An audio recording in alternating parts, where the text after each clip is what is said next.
that was, yeah, we're just going to defer them just because we got so much going on and they're not time sensitive.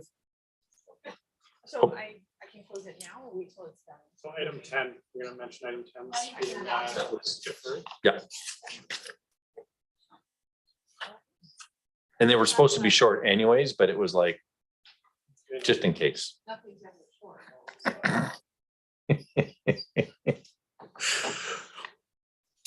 And I think we're good. Thanks everybody for joining us for the City of Courtenay's May 30th, 2022 council meeting. I'd like to just respectfully acknowledge on the lands on which we're meeting is the unceded traditional territory of the Comox First Nation, and we appreciate their efforts to keep our lands and to oh, now I've lost it. My apologies. But they've been here from time immemorial, and we appreciate them for their stewardship. Thank you. With that, I'll pass it on to Councillor Hilling. Thank you, Mayor. And I'd just like to acknowledge that June 4th is the 25th Annual Access Awareness Day. This year's theme is Accessibility is Inclusion. Access Awareness Day provides an opportunity for communities to come together to celebrate their successes and show what it means to be truly accessible and inclusive for everyone. And among other things, I'd just like to encourage our residents to bear in mind accessibility on our streets and in our passageways, and look out for those shrubs that are overgrowing their sidewalks. It's a good opportunity to remember people with mobility challenges and support them in their efforts to get around our community. Thanks very much. Thanks very much, Councillor Hillian. And next we have Councillor Frisch. Yeah, thanks, Mayor. Well, in the same vein, May 29th to June 4th is also the National Accessibility Week, which is designed to celebrate and recognize the contributions that those individuals with disabilities make in their communities every day. Excellent. Thanks very much for that. And Councillor Cole Hamilton. Yeah, thanks very much, Mayor. And I'd like to note that June 8th is World Oceans Day. Countries around the world have committed to protecting 30% of their ocean territory by 2030 in order to reverse natural loss in the ocean and safeguard at-risk marine life.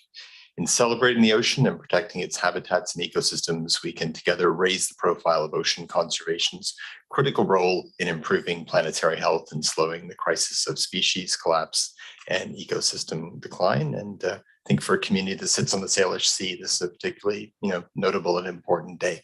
Thanks. Thanks so much, Councillor Cole Hamilton. And I'll just take a moment just to comment that our meeting tonight is going to be a little bit different. So a couple things. First of all, item 10.1 and 10.2, which are unfinished business. We're going to defer those to a future meeting, to the next meeting, just because that'll help us get through today a little bit quicker. And secondly, we're going to be going in camera after the public delegation from Comox First Nation, and then we'll be coming back to our regular meeting. So just that's got me a little discombobulated, so my apologies earlier. Hopefully I'll be a little more focused for the rest of the meeting. That being said, we do have adoption of minutes. Excellent. It's been moved and seconded. Thanks very much. Are there any errors or omissions? Seeing none, all those in favor, any opposed, that passes. And that's both the minutes from May 9th. Yes, both the meetings from May 9th. Yeah, so that would be the public hearing and the regular meeting. Absolutely. All right, thanks for that. There are no late items that we're going to be discussing. And so that gets us right to our first delegation, which is the Comox First Nation. And I'm not sure who I'll be introducing, but I believe that's going to be, that's when we go in camera after. That's why I said it's a bit special tonight. So, oh, here we go. Yeah, if you would like to come and sit someplace, Kate will look after you. Absolutely. If you want to push her button there, Kate, then I'll get that mic fired up.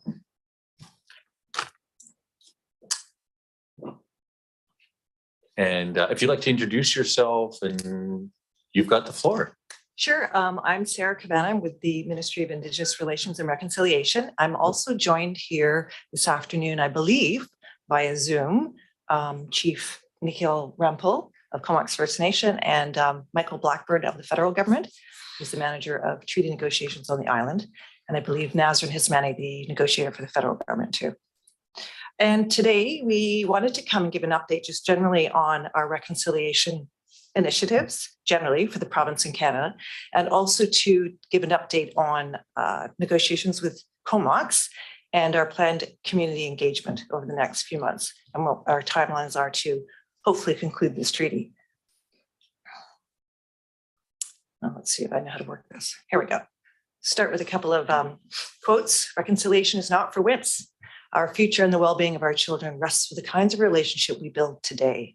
I think those are quite powerful words. Next. Okay, I'm struggling here. I get a point towards you. That's okay. Okay. So reconciliation. This is a new relationship with Indigenous people. So, which takes into account an awareness of the past, mutual respect, a renewed fiscal relationship. And that's something different for the province too, in particular, because Canada's always been the major funder of First Nations, and the province now is taking a renewed kind of approach to helping fund self-governing First Nations. So this, where we're moving forward now, but this is not something that is just the provincial, federal government and First Nations. It's something that everyone needs to be involved in. So, and local governments, and I want to compliment Courtenay in particular, because with Couscous, the partnership there, that's a very strong step forward towards reconciliation. And even getting infrastructure out to IR2, again, that's really big. And I congratulate you guys on that. I think it's fabulous. So it's not just, it's everyone. But in particular for BC and Canada, we've done some recent things to demonstrate our commitment to reconciliation. With the federal government, they enacted the United Nations Declaration on the Rights of Indigenous People Act, and BC in 2019 enacted the Declaration on the Rights of Indigenous Peoples Act. And in this act, what we try to do is actually align our provincial laws to UNDRIP. So then that's actually a process that's going through right now. It's a slow, tedious process, but it's something that we're doing. So you're going to see some amendments to legislation, so it kind of aligns. The other thing that act does is it allows us to enter into what we call shared decision-making agreement with Indigenous governing bodies. It's not something that we've really done before in the past. And that could be the whole gauntlet of consensus seeking to actually consent. So we're looking at all sorts of different ways of incorporating First Nations decisions into our decisions and doing them jointly. And in those cases, sometimes we may need to actually, again, alter or amend provincial legislation to enable those. We're also, there's this very strong renewed commitment to negotiating a long-term agreement. So not these short-term transactional agreements with First Nations, but doing something that's long, meaningful, that'll lead to Indigenous self-governance and economic independence. Okay. And the most comprehensive form for that is treaty. And again, this is something that's changed over the last few years. We've been in treaty negotiations for 30 years, this process, and we only have 4 treaties plus Nisga'a. Not a whole lot. Because the previous approach was very much this is a final agreement. We're going to put everything but the kitchen sink in there, it's done. And then it's more like a divorce, we move on. The approach now is very different. It's more of a partnership. So we understand that we all live here, we're going to partner, we're going to move forward together. And whereas before the other agreements were called final agreements, quite deliberately, they were final, they were like a divorce. In this case, they're living agreements. So we've incorporated things into these newer treaties or approach to treaties that's different. One of them is the recognition and reconciliation of rights, where you have like the numbered treaties, the old historic treaties were see, release, and surrender. Done. Then you have the modern treaties that we've had since in the BC Treaty Commission process, which was a modification of rights. And some First Nations would argue that was extinguishment. The new approach is a non-assertion. So we have the treaty, we have the rights set out in the treaty, the Section 35 rights, and the First Nations agree to assert those rights. Anything that is outside, is not extinguished. It still exists, but it's not asserted. Okay. So it's a very different approach. And over time too, if new rights are proven in the court, we have a process now to incorporate them into the treaty. So it's a living document. We also have this idea of meeting every 10 years to go over the treaty and figure out, is it doing what we anticipated doing? Are there problems with it? Do we need to make some changes? Whereas before, treaties were very difficult to change. Now we have this ability to kind of let them morph and grow. And they will include self-government, lands and resources jurisdictions, and as I mentioned, shared decision-making, and also this whole new fiscal relationship. In particular, with the Comox First Nations, we've been in negotiations for 28 years. It takes a long time. And we signed what we call the agreement in principle 10 years ago, and that identified kind of the principles of the rights, the lands, the interests, the self-government. And now we are moving towards kind of getting to the finalization of that. And one of the indication of that was in 2019, we signed an agreement to finally put lots of resources in and try and get this done short order. Obviously, COVID kind of slowed things up a bit in that regard. So we intend to continue our negotiations over the summer. And in the fall, Canada and BC are targeting making a joint, what we call a closing offer, so land and cash. And then within a year from about now, we have something called a chief negotiators understanding. So at that point, the treaty's pretty much done. There's a little tweaking here and there, but it's done.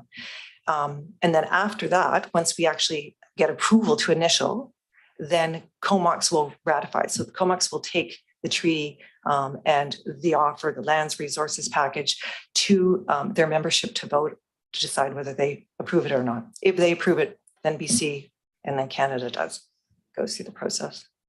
So we're not quite there yet. We're getting really close after 28 years. We're closer than we've been for a very long time. So this is just kind of a schematic of what we're looking timelines wise. So making a fall this offer, going through the process, ratification, BC then has to ratify, and we create something called settlement legislation that actually enables the treaty, and it becomes law. It becomes a piece of legislation. And just to point out that at least that piece of legislation is paramount to every other piece of provincial legislation. Okay. And then we sign it and it comes into effect. And then there's an implementation phase too. So even though we're close, there's still a lot of work that needs to be done. But the fact that we get to a closing offer that could be accepted is a very big milestone in this process. So we are hoping that within about 4 years, we will have a fully implemented treaty. Thank you.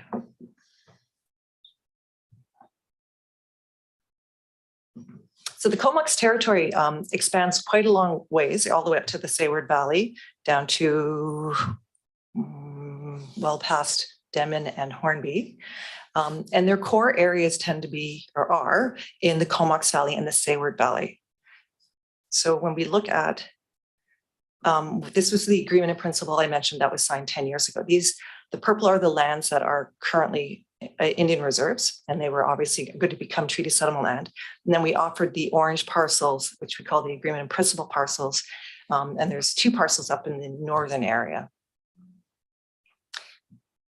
The main elements of the land package are going to be within the Comox Valley. And it has been a challenge to find land in the Comox Valley because this area, or south of Campbell River on the island, is subject to the ENN land grants, which means, unlike the rest of the province where about 90% is Crown land and 10% is private, here it's reversed. It's about 86% private and 14% Crown. So it's not as easy in this area of the world or this area of the province to actually find an adequate land package. But we've worked really hard with Comox together to identify lands that could work. And we're continuing those discussions. And that's what that basis of the closing offer will be. So there will be more lands added to this package. So you can see there's an area up in the Williams Beach area. There's a parcel, the old Forbidden Plateau Ski Hill. And then you have an area down in a big chunk of land down in the Union Bay area. And then Goose, you can see that you can't really see it all that well, but the Goose Spit tip, and then the reserves too. So once the treaty is in place, Comox will have ownership of these lands and they will have jurisdiction and lawmaking over them.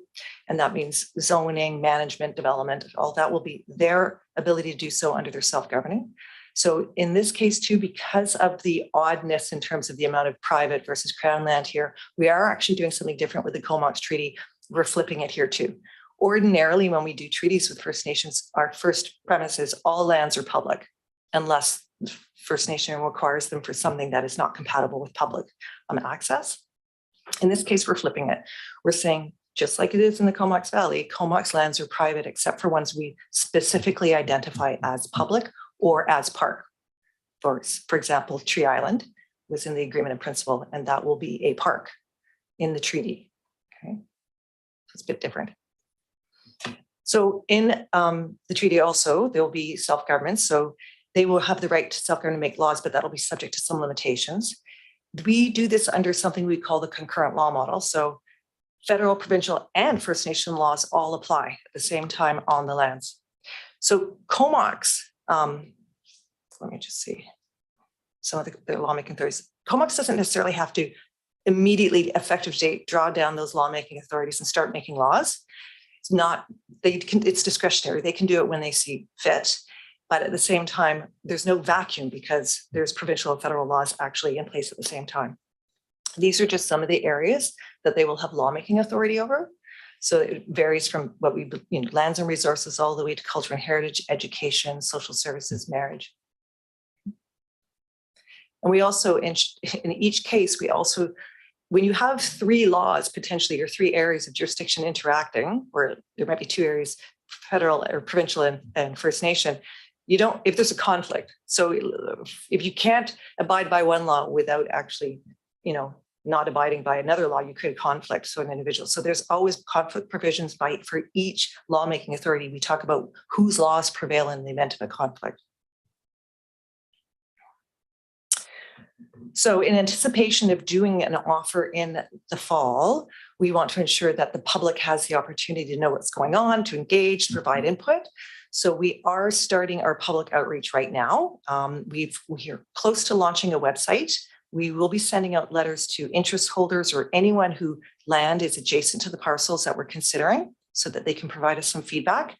We are planning to go to, we've already done market days in Cumberland with an information booth. We're going to do the same thing at Cumberland, and you've kindly offered for us to be beside the city for that one. And that's together, again, the partnership in the reconciliation. And we're going to be doing nautical days, Union Bay days, and we're also going to be doing open houses. So we're hoping to do 3 open houses, one in here, actually, sometime in August, one in Union Bay and one in Sayward. And we'll get into more details around what we're looking at so that people can actually really provide input. We'll have on the website the ability to provide online comments. There'll be email addresses so that people can contact us directly. And I realize that August is not the best time of the year for open houses, but given our desire to make an offer in the fall, it's the only time we really have. And these are the things we are encouraging people to ask about when we go out there, the things that we think that people might be interested. So particularly public access to lands for, Forbidden Plateau to go hiking, that type of thing. Water management. We all know that water is an issue in the Comox Valley. So how is that going to be dealt with? Wildlife management, taxation. What does self-determination mean? We also encourage people to let us know around private property access. We may not know of an easement. We need to know about that to ensure that public access is, or private property access is maintained. Heritage sites, culture and heritage, and how the public can actually get involved in reconciliation. So in summary, over the summer, right up until September, we're going to be doing this public engagement, hoping to do the offer in the fall, fingers crossed, and what we call initialing. That means the treaty's pretty much done by 2023. And then the ratification process for a year after that, and then it will come into effect in 2026. That's our target and timelines. And I appreciate you letting me come and tell you about it. And if you have more, these are the contacts. If you'd like to email any of us directly with questions. Excellent. And you're okay taking some questions right now? Oh, yes. Excellent. All right. So, well, Sarah, thanks so much for that overview and kind of getting us a sense of where we're at. And obviously, given the fact that it started so long ago, it feels like the finish line is, although not necessarily today, but certainly upon us. So that being said, I'm going to pass it over to Councillor Moore. Great. Thank you, Mayor. And thanks so much. I know this is the second time we've seen it, but it's great because catching more details. And it's a really, really exciting time. Something I didn't really catch so much in the first presentation with the RD was the timeline between the ratification and what did you call it? Actual. When it actually comes into effect. Yeah, I was just curious what happens in that timeline, because it would seem that, you know, most things would be complete by ratification, but that's a possibly 2-year period. So I'm just curious what happens within that time frame. A big chunk of the work for the province is doing the land surveys, Okay, right? There's a lot of that kind of technical work that needs to happen in right. between that. We need to ensure that any interests that, you know, we might have Forest Service roads we didn't know about, that they need to be removed. So all those type of interests needs to be removed, because when they go to Comox, unless we specifically said that interest remains, we need to get rid of all the other interests. And it's shocking the number of, you know, interests are on there that you don't know about. Some of the lands that are going to become treaty settlement land, for example, Comox currently has a woodlot in Union Bay that was added or offered. That has to come out of the provincial forest. Those little things like that Right, actually right. take a long time. But Mhm. mostly it's the surveying and getting the land transfer portion ready. Takes a long time to do that. So all the province's work is what's taking longer. Pretty much. Yes. Thank you. Excellent. Thanks for that. And Councillor Hillian. Thank you, Mayor, and thanks very much, Sarah, for the presentation.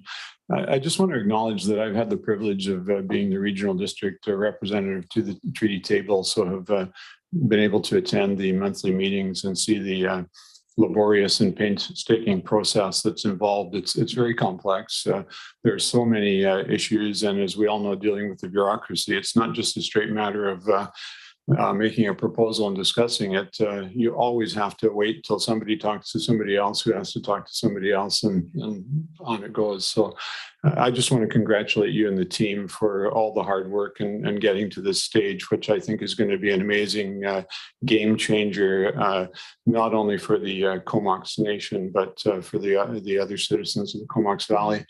And I wonder, Mayor, if it would be appropriate to give an opportunity for the other people who are joining us virtually, who are part of the process, to speak if they so wish at this time. Absolutely. I was actually just talking to Adrian about that. And so, sorry, I'm not sure if you know if anybody else is prepared to speak, but I can certainly leave it open for it. I believe there's some folks from Comox First Nation on the call and federal government too. And federal government. And just before we do that, I just want to say this is really exciting, because under this government, this will be the first treaty if we get there. There hasn't been an initialing of a treaty for over 10 years. So, you know, it means a lot when you say the Comox Valley is going to be the first to have it in the province in 10 years. Yeah, it is exciting. And so if somebody does decide they want to talk, I'm just going to say a couple of quick things here. So I think, you know, that articulation of those public lands and how that's part of the process in terms of how they're discussed. I do see Vancouver Island is somewhat unique in that we have all these private lands versus the crown lands that you normally see in other places. But the other thing I just thought I'd point out that I thought was fantastic is the public opportunity to work towards reconciliation. And I think I'm really proud of our council. I think we've really been focused on it. The regional district's been focused on it. And to see that there is that acknowledgement that it's not just government that does it, but the actual, you know, public citizens also have the opportunity to be part of reconciliation. So really appreciate that acknowledgement. And I don't see any other questions at this point, and I don't see anybody on Zoom that would like to talk. So, oh, Michael, is that you? Yeah, it is. Thank you. I was just leaving some space for anyone from Comox Comox First Nation to speak before me. I don't see anybody from Comox here in the list of participants, but is there anybody who would like to speak from Comox before I make my remarks? So I'd like to just briefly introduce myself. Apologies for not being able to attend in person, but the federal team currently has restrictions on travel related to COVID. Otherwise, we'd be there together with Sarah for the presentation.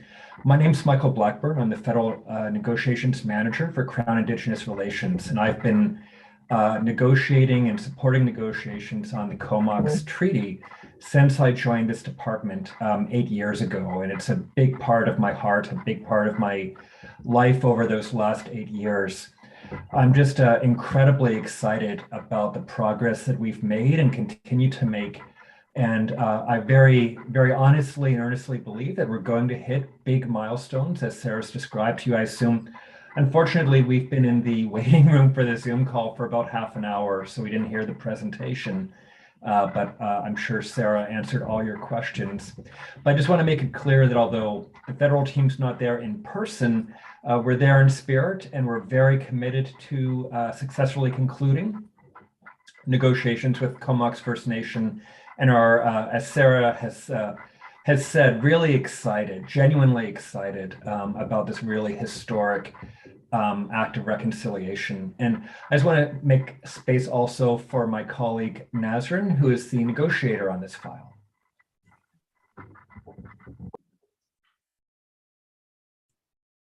Thanks, Michael. I think you've captured it really well, and you've covered it.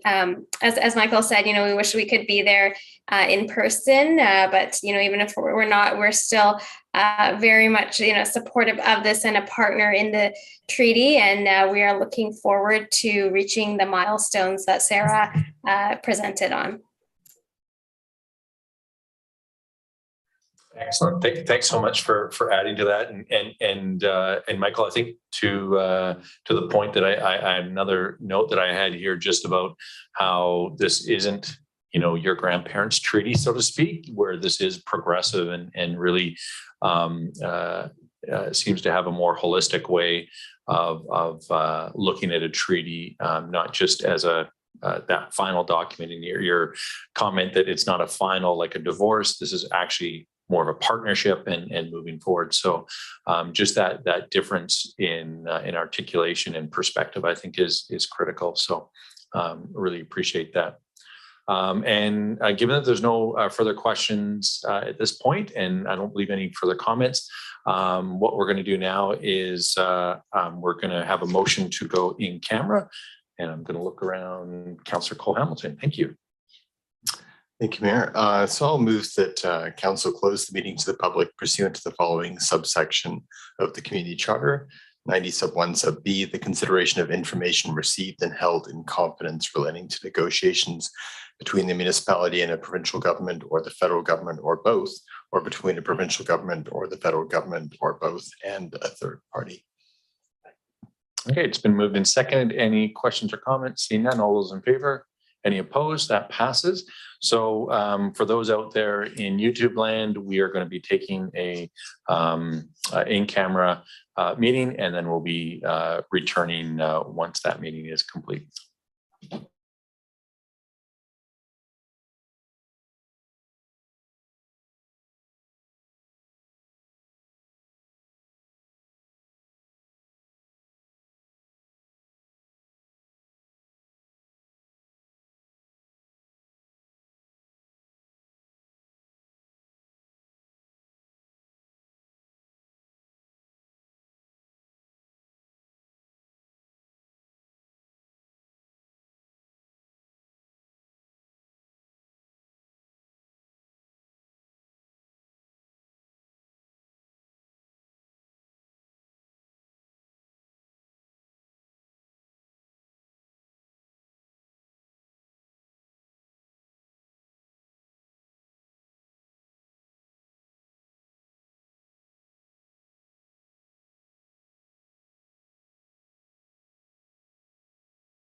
Sorry, Kate, I need to.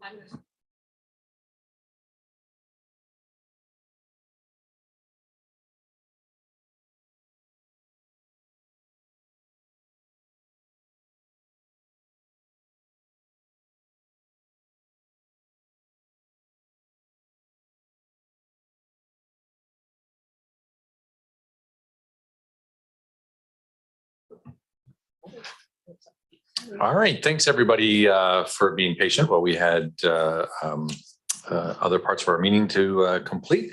We're now back and we're going to continue along with delegations. And our next delegation is going to be the downtown Courtenay Business Improvement area. I know we have Tracy Clark here and Sandra Viney. If there's other folks, please introduce yourselves as you please, but I'm going to pass it over to Tracy and let you take over the next little bit. And I believe we have PowerPoint. So.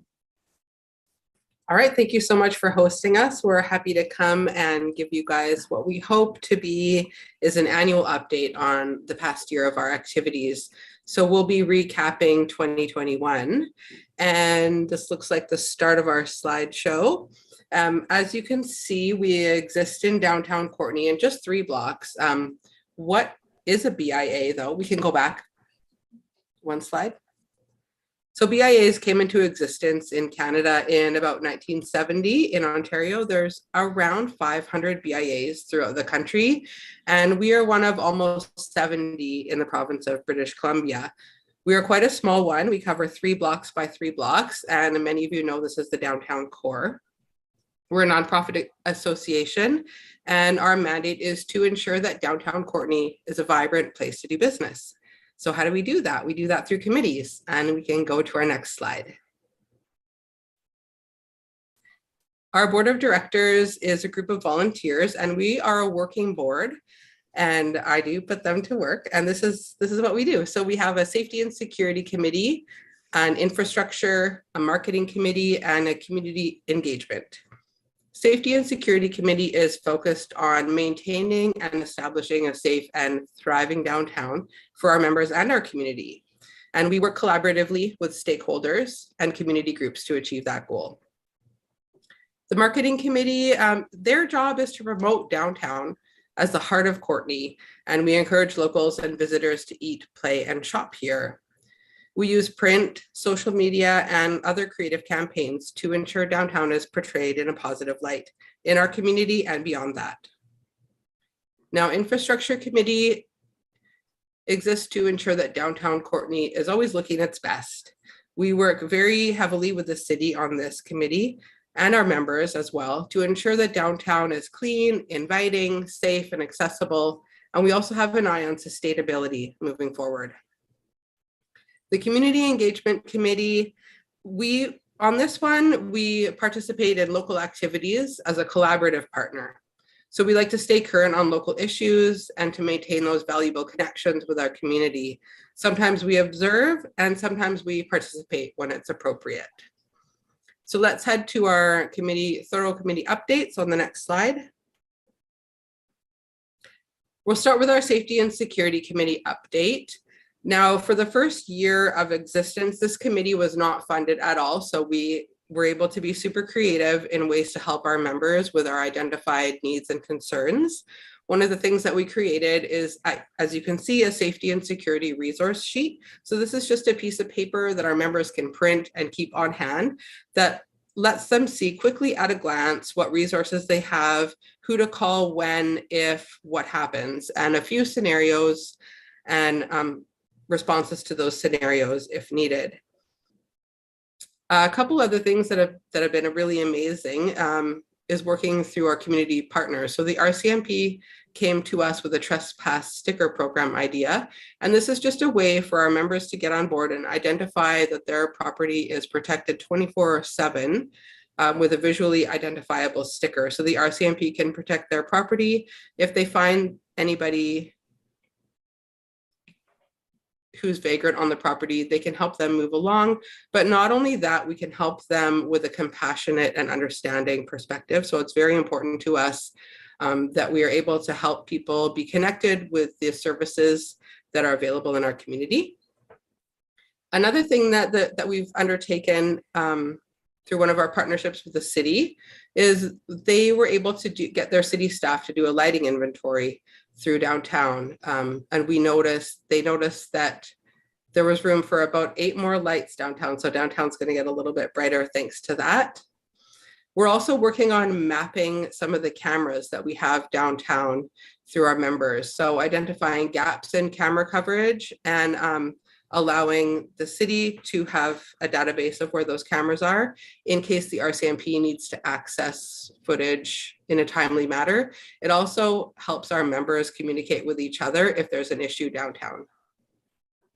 Another thing that we've undertaken this year is a one-time grant to give our members LED solar motion lights. So anytime a member notices they need a little bit more light in their back alleys or alcoves, they can apply to us to get a free motion light.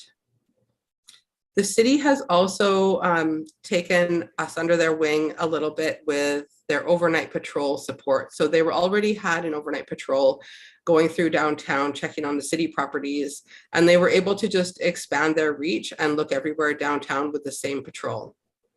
We had a really successful engagement when throughout the year, we had an open board position and Heather Ney joined us from the Transition Society. She right away was able to join the Safety and Security Committee and saw that we had some needs that could be met in a really amazing and creative way with the morning crew. So the morning crew is a group of people who have come back from a hard life and they're at the point now where they can mentor others and patrol downtown. So we put them to work in a paid position through the Transition Society. And every day they patrol downtown for 2 hours in the morning, cleaning up anything that needs to clean up, waking up people that might need somewhere to go, and just generally doing some really amazing outreach. So we're really happy about that. On the next slide, this is where we can show some articles from the local paper, the Comox Valley Record. They were able to keep a record of some of the amazing safety and security initiatives that happened downtown this year. So you can read further if you go to the Comox Valley Record online newspaper.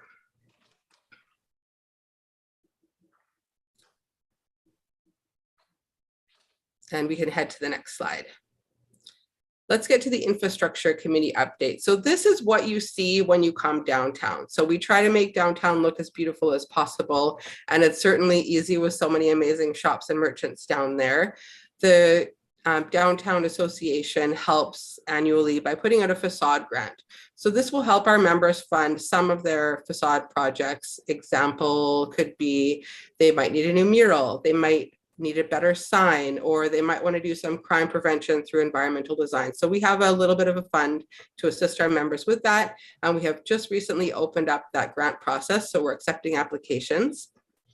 If you notice downtown, the street light poles have banners, and we just put out some new banners this year and they look amazing. And it's time for us to refresh our winter banners. So stay tuned. We'll be shining up the street light poles with some brand new winter banners this year. Another thing that you might have noticed when you've come downtown recently is the installation of some wayfinding. So this is a phased project, and these tall mound-sized pillars that you see downtown are the first part of this phased project. They have a map on them, tell you where you are, a little bit of history, and we love the colors that we were able to match to our street pole banners. Another amazing thing, and you can get to the next slide for this one, is that the city has applied to the Island Coastal Economic Trust and received a grant to build a 4th Street parklet. So this is right beside the City of Courtenay Museum, and it's a small area with a beautiful heritage dogwood tree in the background, and they're going to be building some places where people can sit, enjoy themselves, and life can happen downtown. The museum will be able to do educational projects there, as well as a farmer's market. And we identified that this was a need for our community because there wasn't really anywhere downtown where you could get a takeout lunch and go sit and eat it with your friends or family. So we're really excited that this is being built currently, and stay tuned for 4th Street Parklet to come into life. Next slide, please. All right, let's talk about our marketing committee. This is an extremely busy committee. this is how you hear about downtown, the face of downtown when you're not downtown. So we were able to continue our reach on our social media platforms. And we also this year, as you know, the bridge infrastructure project happened. So we were very active in trying to keep downtown vibrant through that process. We did one of the longest marketing campaigns ever. So for half a year, we gave away weekly $50 every Monday. So Free Money Mondays happened, and you were able to enter a draw and receive $50 gift card to many of our merchants. And that helped bring people downtown and just reward our community who was already coming downtown. Over the Christmas season, as the bridge project stretched on, we realized we needed to amp up our communications, and through a generous grant from the city, we were able to work with a local media company and do a campaign called Time Well Spent. And we're so grateful that that was able to direct people from our community and beyond to downtown for their holiday winter shopping. We've also created a wrap card, which I'll show you on the next slide when we get there. And we also did an amazing partnership with the BC Foods and Restaurant Association, where they applied for grant money and were able to do the Comox Valley Dine Around campaign. And this was ultimately free for any of our members to join. And it was just a way to promote local food and celebrate the amazing culinary opportunities that we have in downtown. We always work with the Comox Valley Collective. We do an ad spread. We do an ad spread in Trio magazine. And this year, for the first time, we're doing one in the Music Fest program. This is a way for so it's under the downtown banner, and it's just a way for people to see what great shops we have downtown. Another way that we worked on our marketing this year was we took a critical look at ourselves and what the face of downtown looks like through a program at North Island College. We participated in the Digital Elevation Expertise Program, and they basically just did an audit of what all of our media looks like, and they gave us some recommendations which we are acting on. So let's hop to the next slide. Here at the top left, you can see a shot from the Comox Valley Dine Around campaign, and some amazing yummy food was had. A little bit lower is our ad spread from the Comox Valley Collective, which we're in 4 times a year.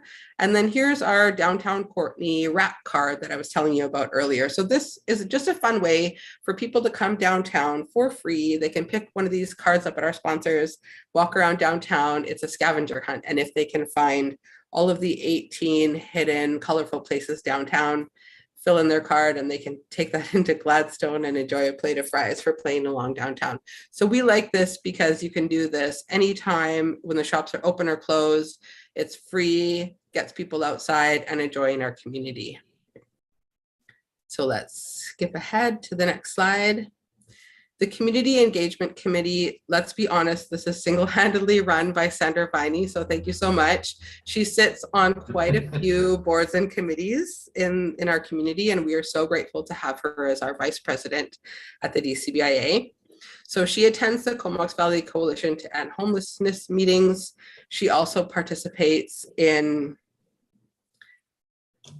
wait, I want to get it right when I'm calling it, the Comox Valley Food Policy Council, and one of their hopes is to create a food hub in our beautiful community.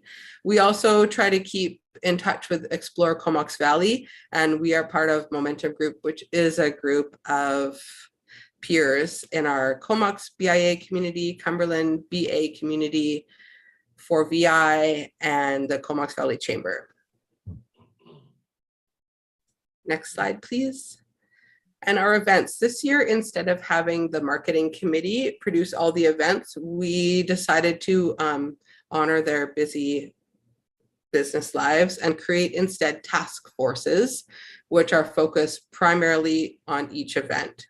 So any of our members can join the task force if they're interested in a short commitment. And we also welcome our community to help us produce some of these as well. So we have a few annual events that always happen. Moonlight and Magic, you'll find us downtown the 3rd Friday in November. The Comox Valley Christmas Parade always happens the 1st Sunday in December. And then we're gearing up for the downtown Courtenay Market Day on the 3rd Saturday in July. this year, July 16th. And if anybody from Comox First Nation is still here, we would love to invite you to have an information table there to work towards some of your reconciliation goals. So let's go ahead. This is an example of some of the events, posters, and media that was created. You can see in the top middle, we don't have to watch any of these, but you can head to our YouTube, our Downtown Courtenay YouTube channel to catch up on these. But we sometimes, when life gives you lemons, like a pandemic, we try to turn it into lemonade. So we made a really great partnership this year with Shaw Cable. We were wondering if people were going to be comfortable coming downtown or if people were going to be more comfortable viewing the parade from home. And so we did a live stream of the parade, which turned out really well. We're super grateful for them. And an unexpected bonus of this was that the people that were participating in the parade, the dancers and the community groups, their family from across Canada was able to tune in and see the parade. So that was amazing. And we're going to hope to continue that in the future. All right, let's keep going. So Downtown Courtenay Market Day is coming up, and our members are encouraged to have booths, as well as our community can come out and sell their vending wares if they're handmade. We have 2 stages for entertainment all day. The classic cruisers are going to come and do a show and shine. We will have a bicycle lockup by the Comox Valley Cycling Coalition, some art activities by the Comox Valley Art Gallery. You can see some cute animals and tiny baby goats of the barnyard party animals will be on site, as well as some food trucks. So we're super excited. We're working hard to activate downtown Courtenay and make a memorable experience for our community. Next. We do host some third-party events, so we are super grateful for the events that do happen, basically having downtown Courtenay as the backdrop. The Comox Valley Farmers Market comes twice a year. You'll find them Saturday mornings at the Native Sons Hall all winter, and then Wednesdays all summer downtown. This year we hosted a spirit walk and Halloween street party from the city of Courtenay. The Women's Memorial March happened on February 14th, as well as the Canada Day Parade is coming up, also a production of the city of Courtenay. Next. We have quite a few members and they're all busy business people. So we have in the past, we've had 2 ways to get a hold of our members. One is we have a private Facebook page that is quite active. It's amazing to see the members supporting each other, asking questions, offering up anything that could help each other in their stores and giving advice. So we're really grateful for that. We also put out an email newsletter once a week or more. But this year we realize that we need to do more communication. So we've started a thing back again called Block Buddies. And remember I said we put our board to work. So this is where we do this. So we basically have divvied up downtown into 6 areas. And we have 2 board members assigned to a certain block. They do physical outreach, directly communicating with our members and just keeping everybody up to date and on the same page. We're excited to participate in the Mega Mixer with the Comox Valley Chamber that's coming up tomorrow. And you could register through through the Comox Valley Chamber's page. And then I've recently started doing an open house office hours where I will open up my office for any of our members to come, and they can meet me at the Comox Valley Art Gallery upstairs every Friday morning from 10 until 12. So next slide just shows that. Oh, we might have missed. Okay. There's a lot of different ways to support our members, and we really try to be flexible and keep our eyes open to what's going on out there. And I started noticing so many job postings in our members' windows. So we created a dedicated page on our website this year where we showcase all the jobs that are available downtown. So you can just find that on our website. And then in addition to that, we went one step further and did an amazing partnership with Work BC, where we did an in-person job fair. And we felt pretty successful after that. We had almost 50 people through, and we had 25 jobs up for grabs right then. So if anyone in our community is interested in working downtown, we would love to have you. It's an amazing place to work, and you can find out what jobs are available on our website. So next screen. right, here's the office hours again, which I spoke about. It's just really important, I think, to be in touch with people and to not let any concerns go on for too long. And also I've had some people come up, there were some really great ideas. So I love meeting our members and hearing their concerns and creative ideas. Next slide. So part of the things that I do as our executive director is I try to advocate for what our members need, because as I mentioned, they're super busy trying to keep their businesses afloat through a pandemic. And so I will do some advocacy and outreach with our local government like we're doing now, and we meet with them quite often. And we have made a favorable meeting as well with Rana Ray, and we do some federal outreach through our greater BIA BC provincial body. Next slide.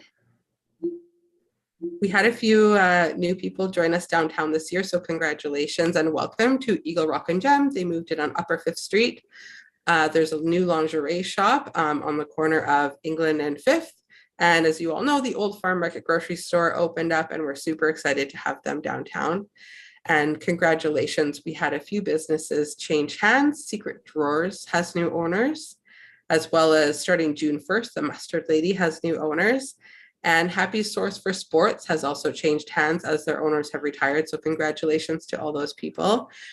And then some of our members are just have their eye on the prize, and they're never satisfied with their current success. They're always reaching for more. So Bigfoot Donuts has moved and expanded, as well as Gladstone Brewery has expanded their production. Pizzeria Gorilla has opened a street patio. And we're really happy that Atlas Cafe appeared on the Food Network this year on an episode of Big Food Bucket List. Next slide.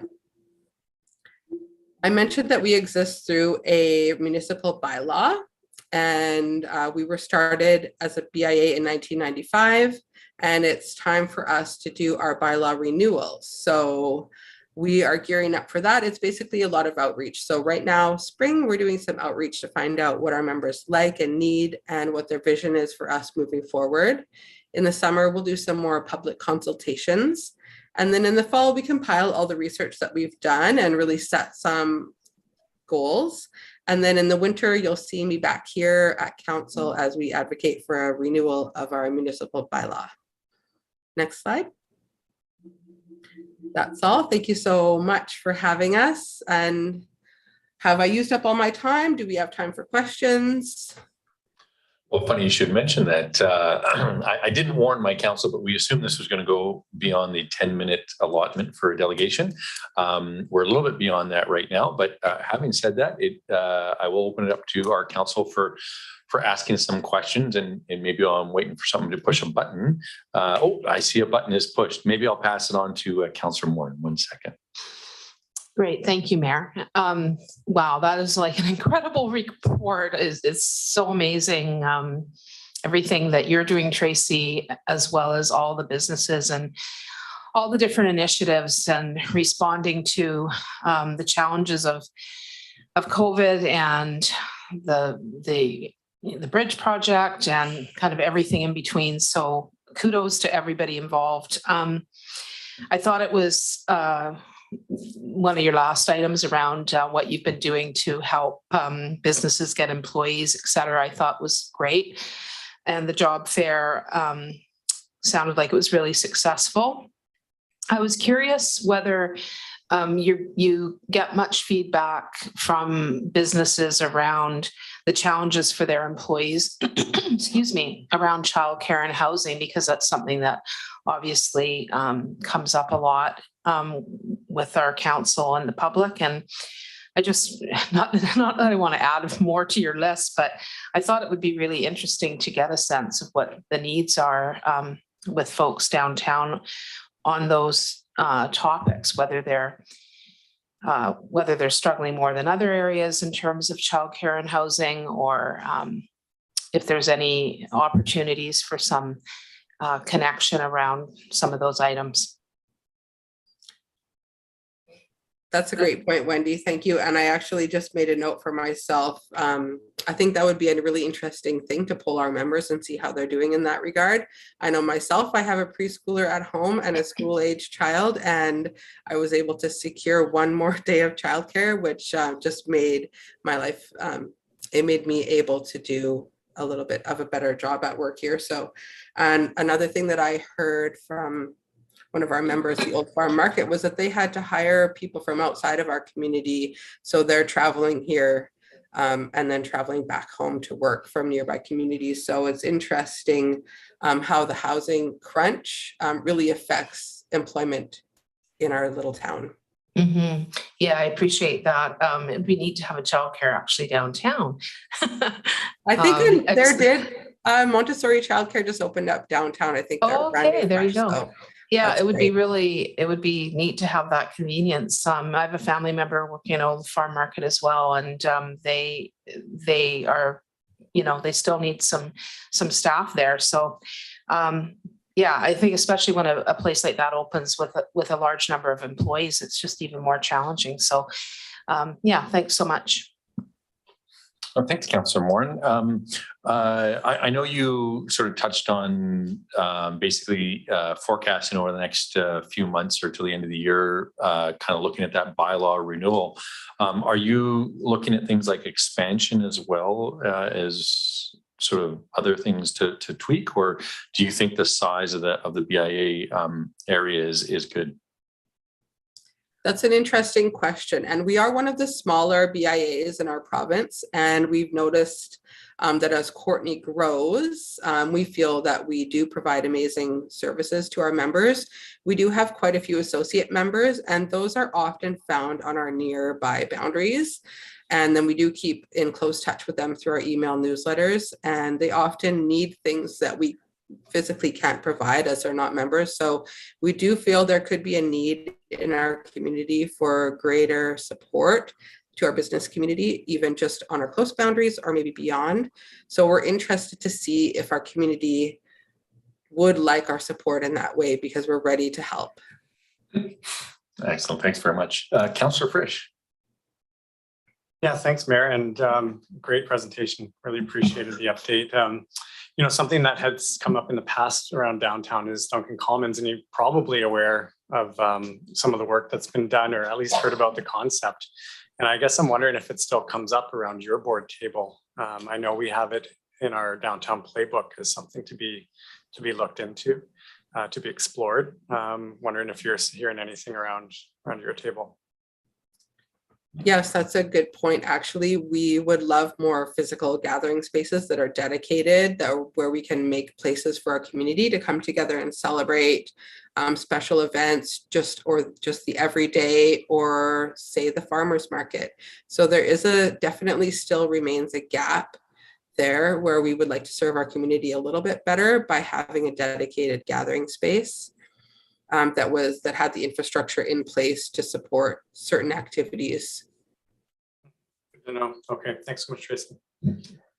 Thanks, Councillor Frisch. And I think, yeah, the Duncan Commons idea, which is like when the art gallery went in 20 odd years, 15, 20 years ago, that was one of the things. So it's actually in the plan somewhere, and then it was in the playbook. So, and seeing the parklet that's going right now, yeah, I mean, it's certainly maybe time for something. Yeah, appreciate that. Yeah. And Councillor Theos. Thanks very much. And thank you, Tracy, for the presentation. Really good job on that presentation. I mean, during this last few years, there had to be a little bit of recreating how the businesses downtown are going to survive and be successful, as we talked about with COVID and the Bridge Project, and maybe even before that with the Complete Streets Project. So it's been, a real challenge for downtown to step up to the plate. And I think they did that in some very creative ways, the parklets, and also online consumerism. Now that things are changing, that you're seeing more activity again with people going out and being out in the streets and having more larger crowds.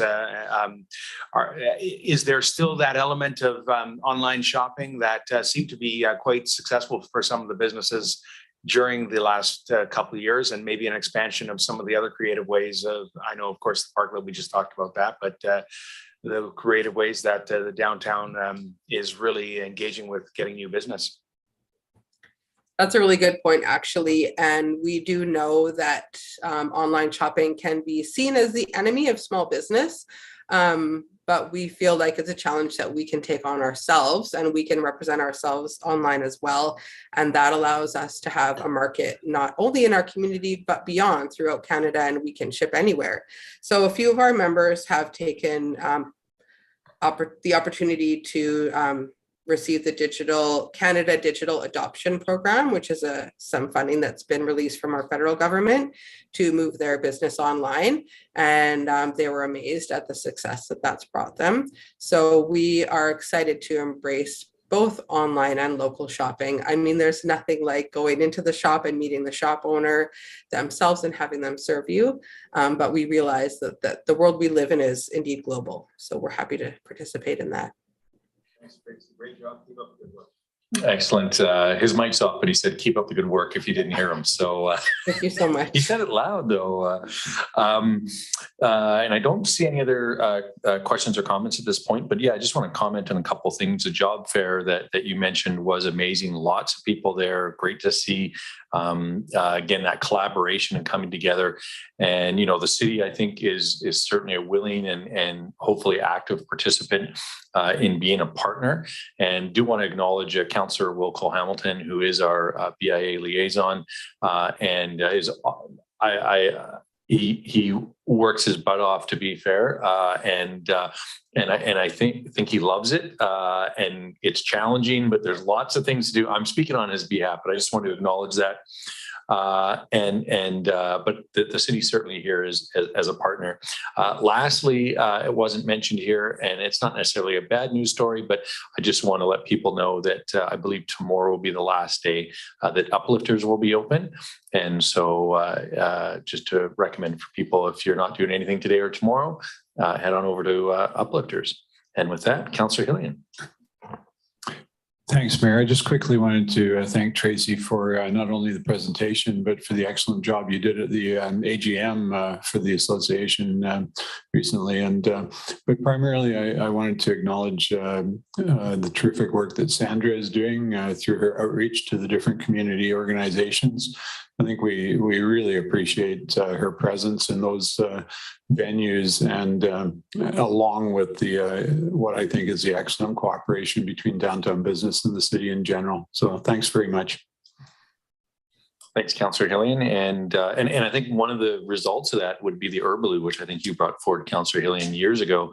And we were able to open up around Christmas time. And again, that was, I think, a direct feedback from the BIA to say how can we improve things in the downtown core. So again, I think that's about it, and really appreciate your presentation tonight, and hope you and Sandra have a great evening. And did Sandra want to say anything? Should I give her an opportunity? I'm just grateful to be here, and thank you for all your good work, and extend that big gratitude to Will for his expertise on the board and for his expertise and knowledge, because his guidance is really appreciated as well. And thanks, everybody. Excellent. Thanks so much. And Tracy, I'll give you the last word. Okay, thank you so much for having us. We appreciate all the support that we've seen from the city this year, some really fruitful working relationships. Thank you, Will, and just supreme appreciation for my board of directors and all of our members. Awesome. Thanks so much. Have a great night, and we'll be talking soon. There's lots of events we're going to see you at, it looks like. So, all right, thank you. Bye-bye. All right, so with that, we're going to go into staff reports. We're going to start with our MRDT annual performance and annual financial reports, and we'll have Mr. Garbett. Thank you, Mr. Mayor. Ms. Renata Vico is going to give a short introduction to this report. I would say we have a large number of reports on the agenda, and some of our introductions are going to be a little bit limited today in the interest of time. Mm-hmm. Excellent. Thank you. Through the CEO to Mayor and Council. So the purpose of this report is to gain Council's approval of the 2021 financial and annual performance report. These reports were prepared by Tourism Vancouver Island staff, and I want to thank them for that. And when these two reports are approved, we will submit them to the province tomorrow. Tanya Massa and Karen Bannister from TVI are here to do a short presentation and answer any questions that you may have. Thank you, and I'll pass it over to the TVI staff.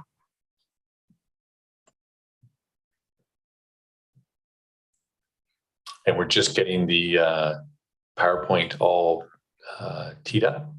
Awesome. Yes. Hi, everybody. Most of you might not have met me yet. So yeah, my name is Tanya Massa, and I am with Experience Comox Valley and 4VI. I'm the marketing coordinator. So I'm very grateful to be here and show you some of the activities that we completed in 2021 as marketing deliverables. You can go to the next slide. Experience Comox Valley is very grateful to live, work, and play on the traditional and unceded territories of Comox First Nation. And next slide. So some of our completed projects that we did in 2021 included our rebranding and visual identity as Experience Comox Valley. If we were formerly Discover Comox Valley when CVEDS was the entity. We worked on a new logo, which you can see there on the bottom, as well as a whole branding new colors. We worked towards asset acquisition. So this included videos, images, as well as content collection, print advertising, and campaigns such as the Visa with Thanks campaign, BC Coastal Culinary, and the Tumble into Fall. If you go to the next slide, you can see some examples of the visual assets that were collected. We did 2 different photo shoots last year, one in June, one in October, to collect photos from the downtown area, so Courtenay, Cumberland, and Comox, as well as some video from Union Bay all the way up to Mount Washington. And our visual assets here, we try to align with the Destination BC brand guidelines. So this might be new. I think they look great, and we're really excited to have these visual assets to be able to promote the area. And on the next slide, you'll see some examples of our print ads and marketing campaigns. So of course we have our vacation guide. So we did the 2021 vacation guide in partnership with the Comox Valley Record. They actually gave us control of the content, which was really great. We created some new content that's up to date, as well as some of the visual assets, although we didn't have all of them in place yet. So there were still some older images that were used. And as you can see, the old logo is still on there, but our new 2022 guide just came out. So if you guys haven't seen that yet, hopefully you'll get a chance to see those. We also had full page ads in the Discover Vancouver Island magazine and Vancouver Island Visitor Guide, as well as SOAR magazine. And in the fall, we had a Tumble into Fall campaign, which included some paid advertising on social media, and was used to promote fall itinerary ideas and collect consumer emails. And the next slide, so our social media channels, we move towards more of a user-generated content. So amplifying what visitors, residents, and stakeholders are putting on their social media and sharing that out, as well as taking a balanced regional approach. So sharing a variety of locations and activities and different things to do within the Comox Valley. We're happy to report the Instagram followers increased by 64% when compared from December 2020 to December 2021. Facebook posts reached approximately 95,000 each month, and our paid social media ads had 135,000 reach and a 1.57 click-through rate with over 40,000 engagements. On the next slide, this was one other thing that we did in the fall. We had an engagement session, an industry workshop, where we invited stakeholders to come to a half-day learning session and networking lunch at Crown Isle Resort. It was a chance for them to meet us and see who we are, what we do, as well as talk about what destination management looks like and the roadmap for tourism in the Comox Valley. Also ways that they could engage with us and the introduction of the Tourism Advisory Committee. We had members from accommodation, arts and culture, food and beverage, golf, retail, tourism operators, our tour operators, as well as staff such as the CBRD and our Tourism Vancouver Island, which is now 4VI. On the next slide, I'm just going to talk a little bit about some of the stuff that was in the works in 2021, but might have become live here early this year. So next slide, you can see one of our graphics for our new brand. So that's that visual identity, those new colors. And we started working with an artist back in the fall, and she produced these beautiful images, and we were so fortunate and grateful to get permission from Carver Everson to use his totem. So that one there that you can see in the O of Comox, that's actually the goose spit totem that Comox First Nation artist Carver Everson gave us permission to use. So I think it looks great on there. And on the next slide, you'll see another version. So again, just showcasing all the different variety of things to do in Comox Valley. These are actually printed on postcards that are now at the visitor center, as well as some of our accommodation providers, and they're free. And there's one more if you go to the next slide. So that should just give you an idea of some of the cool little graphics we can use with our new logo and new branding. On the next slide, we had early this year a WestJet Ready Set Comox Valley campaign. That was through a partnership with WestJet and the Comox Valley Airport. It was a multi-layered campaign, mostly online, digital, and included a Book Now widget. And I actually just got the report back on Friday that there was just over 3,000 bookings from that campaign. So we're really excited to see that. Next slide is the BC Ale Trail Sip and Stay campaign that happened again early this year in the winter. In January, we had an influencer come and stay and document her trip with some Instagram and Facebook Live videos. And then we promoted in partnership with the BC Ale Trail a hotel offering where you could book a 2-night stay and get a custom growler that actually had one of the graphics of those postcards that you saw earlier, and 2 $25 gift certificates to local breweries. It was a digital campaign as well as social media promotion. And then on the next slide, you'll see the other activity, the Food Network Canada promotion. So as Tracy mentioned during her talk, we were able to sponsor the Big Food Bucket List coming to the Comox Valley, and we're grateful to Sandra and her team over at Atlas Cafe for hosting them. It wasn't just bringing them there, though. We did also have a contest with Global BC, Edmonton, and Calgary to promote the Comox Valley via a package prize getaway vacation. So it was featured in March, and people could enter to win a getaway that included your accommodation, activities, food and beverage, and other things to do. There was also commercial and pre-roll integration into the Food Network Canada that is currently running and will continue to run in 15 and 30-second commercials. And looking forward a little bit really quickly here with our marketing activities, we are working on our website. So experiencecomoxvalley.ca, we're doing a redesign. So realigning that more with our new brand, as well as new content creation. It's going to be more user-friendly and really help promote all the awesome things to do. It's going to include stakeholder listings, which are really great looking, as well as just more asset collection. So videos, images, content, utilizing e-newsletters and the Destination BC consortium, such as Ahoy BC, BC Ale Trail, Ride Island, and Golf VI. As mentioned earlier, taking that balanced approach. So as you see, there's no summer campaigns. We know capacity in the summertime here in the Comox Valley is quite full. But we will be doing a fall campaign, and then following that, a winter campaign. And on the next slide is the engagement and development. So we'll continue to do stakeholder outreach and engagement, looking at other opportunities for industry workshops and information sessions.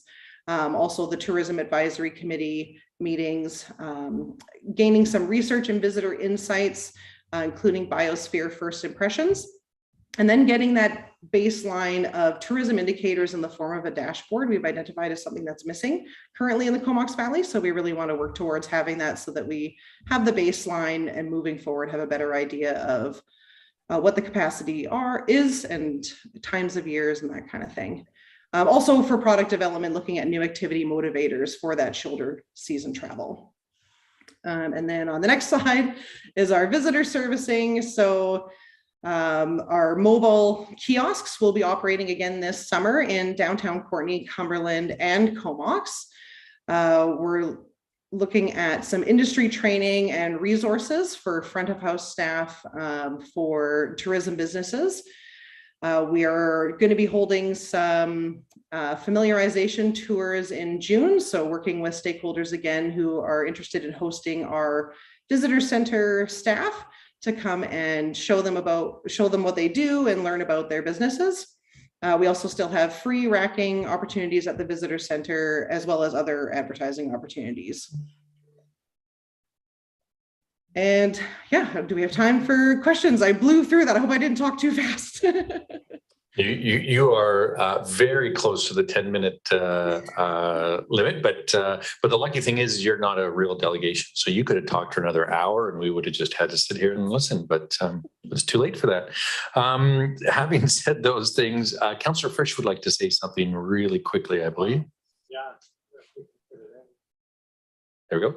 Yeah, thanks. Actually, I just wanted to move the staff recommendation, which is to receive the performance report and financial report and approve the 2021 MRDT annual performance report and financial report. Second. All right, and so that's on the table, and we'll kind of continue along with the questions. Did you want to speak to it at all? Sure, just quickly. I mean, your report covered a lot of really interesting work that you guys have been doing. I had a question about the revenue. Strangely enough, you know, they're pretty close to what was budgeted, but a lot of the numbers, I guess, didn't come true. And it looks like some of them maybe didn't exist.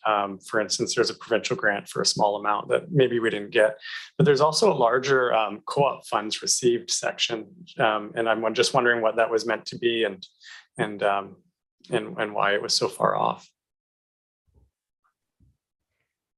I'm not sure if this is the opportunity for our staff to speak to that. One of the challenges, and maybe it will be Renata or Jeff to speak to it, is moving the CVED's information into the information of how money was revenue received and expenses incurred between September and December, which was after the dissolution of CVEDs. And so it would be hard for myself to speak to how the 233,000 and what CVEDs had imagined that to be. Yeah, fair enough. And it sounds like more of an accounting discrepancy, but yeah, well, I'm sure there's an explanation somewhere out there. We'll look for it in another place. Well, I think if I'm hearing what you're saying, those are budgeted by CVEDs, they dissolved, then TVI took over. So, yep. Yeah. Fair enough. I think I understand what you're saying. Yeah. Yep. And then the local government contributions, is that the same sort of thing? Like the budgeted amount was done by someone else and then the actuals were just received by you guys and then reported on? Yes. Yeah. And it's interesting because when we look at the MRDT, we're not even necessarily seeing the online accommodation platforms. I don't think that was budgeted or even maybe expected, because in past years we didn't. That wasn't money we collected, and I guess that's significantly more than we've received in the past. So that's almost a good news story in a way, that it's being applied by the province, and those online accommodation platforms are collecting it. So that's kind of nice to see. Speaking purely to the money side of it, of course, but the local government contributions, I'm not sure where those come from. Like, is Courtenay contributing? I guess Courtenay and Comox, I believe, are contributing a little bit. Is that the idea? Again, it's hard for me to comment on the local government contribution, but I understand through the tripartite agreement between the City of Courtenay and the Comox Valley Regional District that those funds are coming from the Comox Valley Regional District going forward. Yeah, excellent. Okay, thanks so much. Thanks, Councillor Frisch and Councillor Cole-Hamilton. Yeah, thank you, Mayor, and thanks so much for the presentation. I just wanted to thought it was interesting the comment you're making that the focus on fall and winter campaigns, because during summer things are like fairly much at capacity already. And there was a slide you showed earlier which had an online social media ad for Cumberland and mountain biking in Cumberland. And I know that there are some places like occasionally the trails in Cumberland which are sort of very close to capacity currently. I was wondering how you go about engaging with the community to find out what needs, where more visitors and are desired, and where there's actually a capacity problem, such that we're not, sort of swamping some of our natural assets, or and it gets to be a point with certain trails where too many people actually decreases the ability of everyone to enjoy that. Just interested in knowing how you go about sort of working that through, finding that balance. Yeah. Okay. Yes.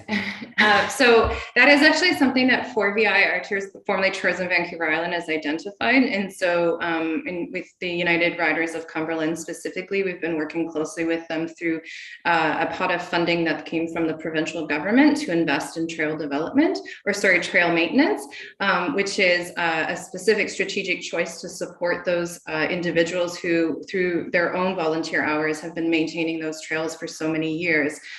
Rather than putting money in investing in the development of new trails. And so when we're looking at those kinds of like where we're going to be promoting things, it's really consulting with the groups themselves. So if we were to do a mountain biking initiative, let's say, specifically, we would want to make sure that we were featuring trails where there was capacity, and the local mountain biking groups are those individuals who know that the best. Excellent. Thanks very much for that. And I've got, I think the one question that I had, because it sounds like things are ticking along, and I think as we're going through this process and the changing of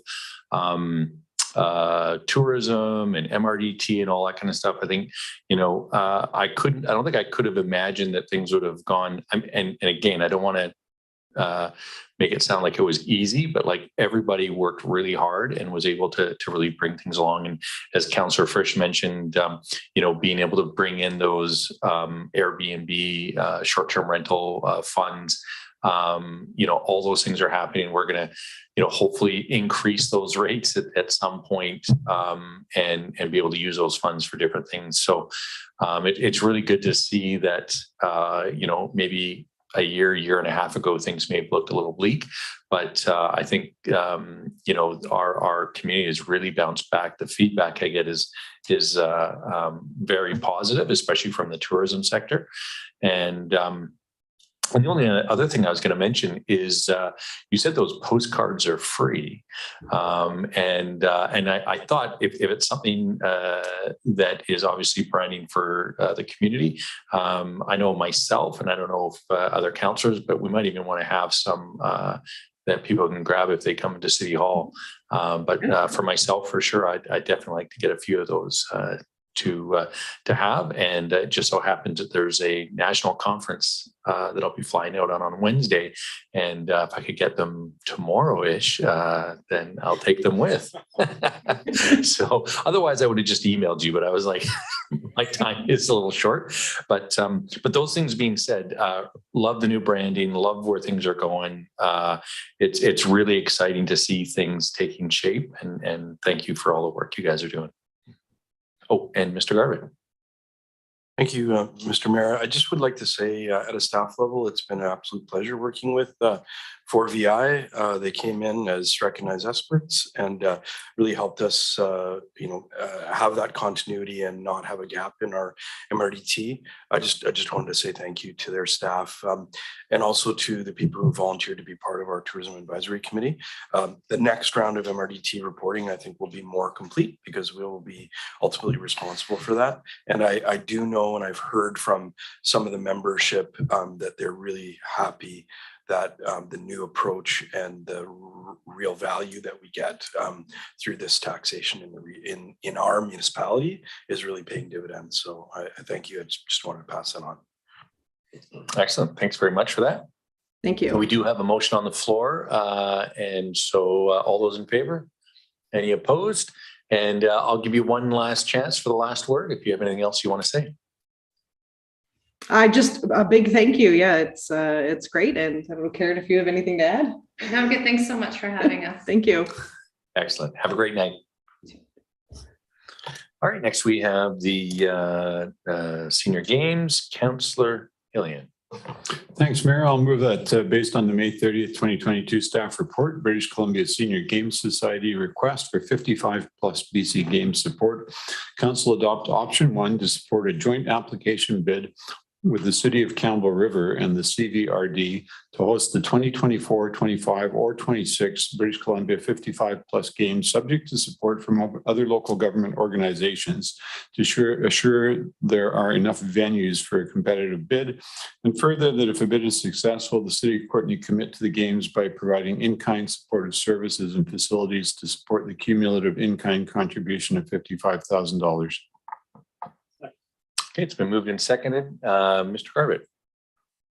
Thank you. Through to council, we had a fairly short window to put this application materials together. The CVRD had taken forward a report which is attached. This is a great opportunity. The City of Courtenay has always been a participant in the past, and we see sport and healthy communities as intertwined. Mr. Rushton is here for some questions if you have any. Our staff report, our staff recommendation is on page 87 of the agenda. Excellent. Thanks very much. And I'm looking for any questions or comments. I think this is pretty self-explanatory. Motions on the floor. All those in favor? Any opposed? And that passes unanimously. Thanks very much for that. Next, we have the, I'll just pass her along. Councillor Morin. I was just going to move, this is the Plan H Healthy Public Policy Grant application item. I'd like to move that based on the May 30th, 2022 staff report, Plan H Healthy Public Policy Grant application, Council approve option 1 and support an application to the Plan H Healthy Public Policy Grant Program to work towards equity and policy making initiatives for local government, school board, and community organizations in the Comox Valley. All right, it's been moved and seconded. Did you want to actually, I'll pass over to Councillor Mr. Garbett first. Thank you, and we appreciate Councillor Morin bringing this to our attention. Staff report provides an overview of our focus areas, and I'd note that the equity and inclusion lens is an important component of our Fisher Community Plan that's on the agenda later tonight. And if you have any questions with respect to this, Mr. Rushton's available. Thanks. And did you want to speak to it, Councillor Morin? No. Yeah, I just wanted to say that the Social Planning Council brought this forward to kind of further the work that they had done after the beginning of the term, where they did a workshop with local elected folks as well as staff, and just wanted to kind of further that work and that relationship around this topic. And we're reaching out for one of the local governments to sponsor, but they've pretty much done most of the work with some great help from our staff, including CAO and Craig Rushton. So that's really appreciated. Thanks. Thanks very much, Councillor Morin. And so I'll call the question. All those in favor? Any opposed? That passes unanimously. And now we're on to the lease assignment for 102A 20th Street Marina Building. Councillor Hillian. Thank you, Mayor. I'll move that subject to the receipt of the grant of probate authorizing the executor of Donham Claims estate to act as authorized signatory, authorize the attached assignment and assumption of lease agreement between Donham Claim doing business as Park Cafe and Victoria Scott Wade doing business as Dee's Place in the City of Courtenay, the property having a legal description of PID 004154665, Lot 1, Plan 15512, Section 68, Land District 15. Second. That's been seconded. Fantastic. Mr. Garbett. Thank you, Mr. Mayor. Ms. O'Connell will do a short introduction. Okay, Ms. O'Connell. Thank you, Your Worship, through you. So it was very unfortunate and quite sad to hear that Donna had passed away. And the Park Cafe ceased its operation as of April 22nd of this year. The Park Cafe has played an integral role within the community and along that waterfront, not only as a destination to receive, delicious coffee and goods, but also as maintaining a public facility, being the washrooms that are heavily used by those on the trail network and those accessing the boat ramp as well to access the Puntledge River. So Donna's estate had indicated that there was the desire of Donna prior to passing to transition the lease over to Victoria Scott Wade, who's a long-term employee of the cafe. We have received confirmation that this is appropriate, that the executor of the estate does have these authorities to do so. So that's why we're making the recommendation to do the assignment in the report today. One of the pieces of note is that upon the completion of the lease at the end of 2023 or November 30th of 2023, we will be renegotiating a brand new lease rather than just rolling over the existing terms and conditions, as it's a very long-term lease in need of revision and some clarification and updating. Unless there's any questions, my recommendation is that you go ahead with the assignment, and then we'll bring back a report next year regarding some amendments to the lease moving forward. Thanks very much for that explanation. And I think it's pretty straightforward. And again, sad circumstances, but glad we're able to move forward. Going to call a question. All those in favor? Any opposed? That passes unanimously. And next we have the public hearing format and scheduling. Councillor Frisch. Yeah, thanks, Mayor. So I'll move that based on today's staff report. The council directs staff to hold public hearings in a hybrid in-person / electronic format, and that council delegate authority to the chief administrative officer to hold public hearings in an electric format only if necessary due to safety concerns, I believe is how that reads. And that council directs staff to schedule public hearings at either 3:15 p.m. on a council meeting day or 4 p.m. on a non-council Monday, or at 4 p.m. on a Tuesday in the case of a holiday Monday. Second. All right, thanks very much. And with that, Mr. Garbutt. Thank you. We have a fairly comprehensive report on options. Ms. Proton can do a short introduction if she has some words to add. Okay, Madam Clerk. Thank you. So a brief summary is that council did not hold any public hearings for a brief period in 2020 because of the pandemic. And then when council returned to public hearings in November 2020, you were holding them electronically. There were 11 public hearings during that time. We didn't receive any negative feedback about that, but now that all public health restrictions are expired, council has the opportunity to reconsider the format and give staff direction on when they would like to hold public hearings in general. Thanks so much. And Councillor Frisch. Yeah, so just to clarify then, we will be holding these in both electronically and in person, so people can come in here to the CVRD boardroom on those Mondays, or they can go online to, is it Zoom that we use as well? Yep. So they have the option for both. And then it sounds like if there's something comes up in the way of health orders, then we'll I don't know if the term is regress, but we'll go back to just doing it online. I guess the only other question I had was how we are advertising this kind of information so people know. Obviously, they can't just show up every Monday because we're not here every Monday. But is it on our meeting webpage that we have for? Yeah, so public hearings, and I can let Madam Clerk correct me if I'm incorrect, but public hearings in general have their own statutory notifications that have to go out, and that's in the newspaper, et cetera, because we still have a newspaper. But that's how people are notified about it. And then again, that hybrid format where it's in person, there's Zoom, and also to be clear, it's also streamed on YouTube. And then probably the only technical difference I think from our council meetings is those YouTube videos aren't archived in the future. I think they just kind of go away afterwards. So that's kind of, so it's very much like our council meetings now, except that we don't archive those meetings, and they have to have that statutory notification. Whereas a council meeting, I think we can give about 48 hours or something, or a week. So it's slightly different, but yeah. Understood, Mayor. And it looks like there is a link on our meeting webpage to our public hearings as well, a little further down than all the others, but that's good to see. So people can always look them up if they didn't get notification, say in the newspaper, however. Yeah, and Madam Clerk. We do have the public hearings now in 2 places on the website, so they will show up in the same location where council meetings are. If there's an upcoming public hearing, you'll see that it's there. And one of the things we put right front and center on the public hearing agendas is how you can connect. So you'll have all the information there for how to dial in or to show up in person. So we do try to make it fairly well known how people can participate. And I don't believe we've had any concerns about people wanting to participate and not being able to connect. Good to hear. Thank you. Mm-hmm.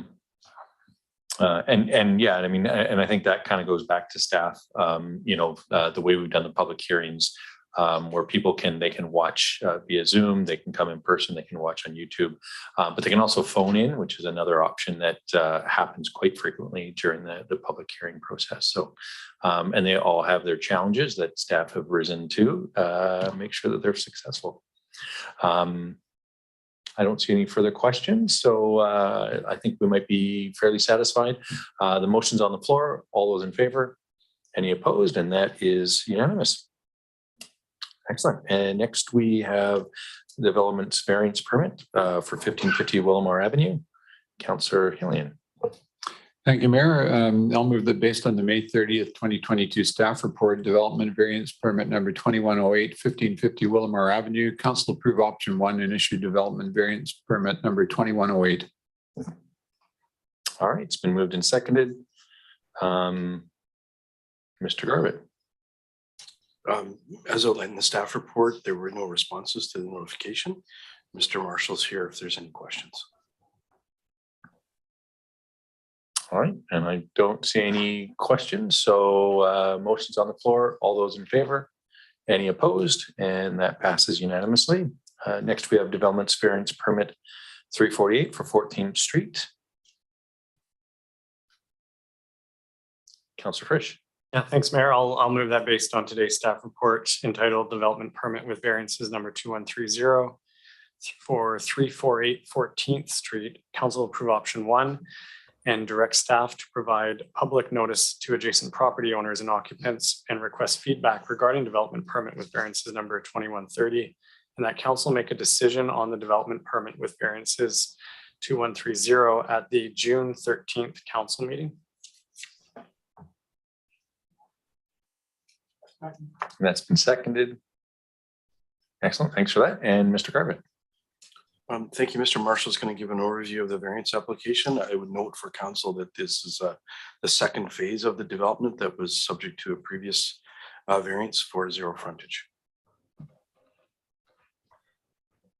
Yeah, thank you. Through the mayor, this is a 45 unit what they call micro unit development.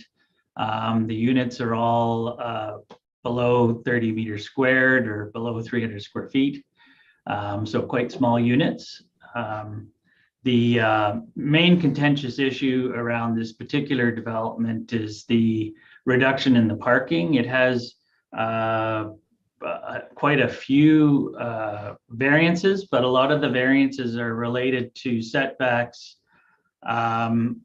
because the planter boxes are considered part of the building. So even though you have sort of landscaping and planter boxes in front of the building, because they're attached to the building, they become, part of the building and not part of the setback. So a little bit deceiving in that, although it is a reduced setback, it's a reduced setback to the actual planter boxes as opposed to the building itself.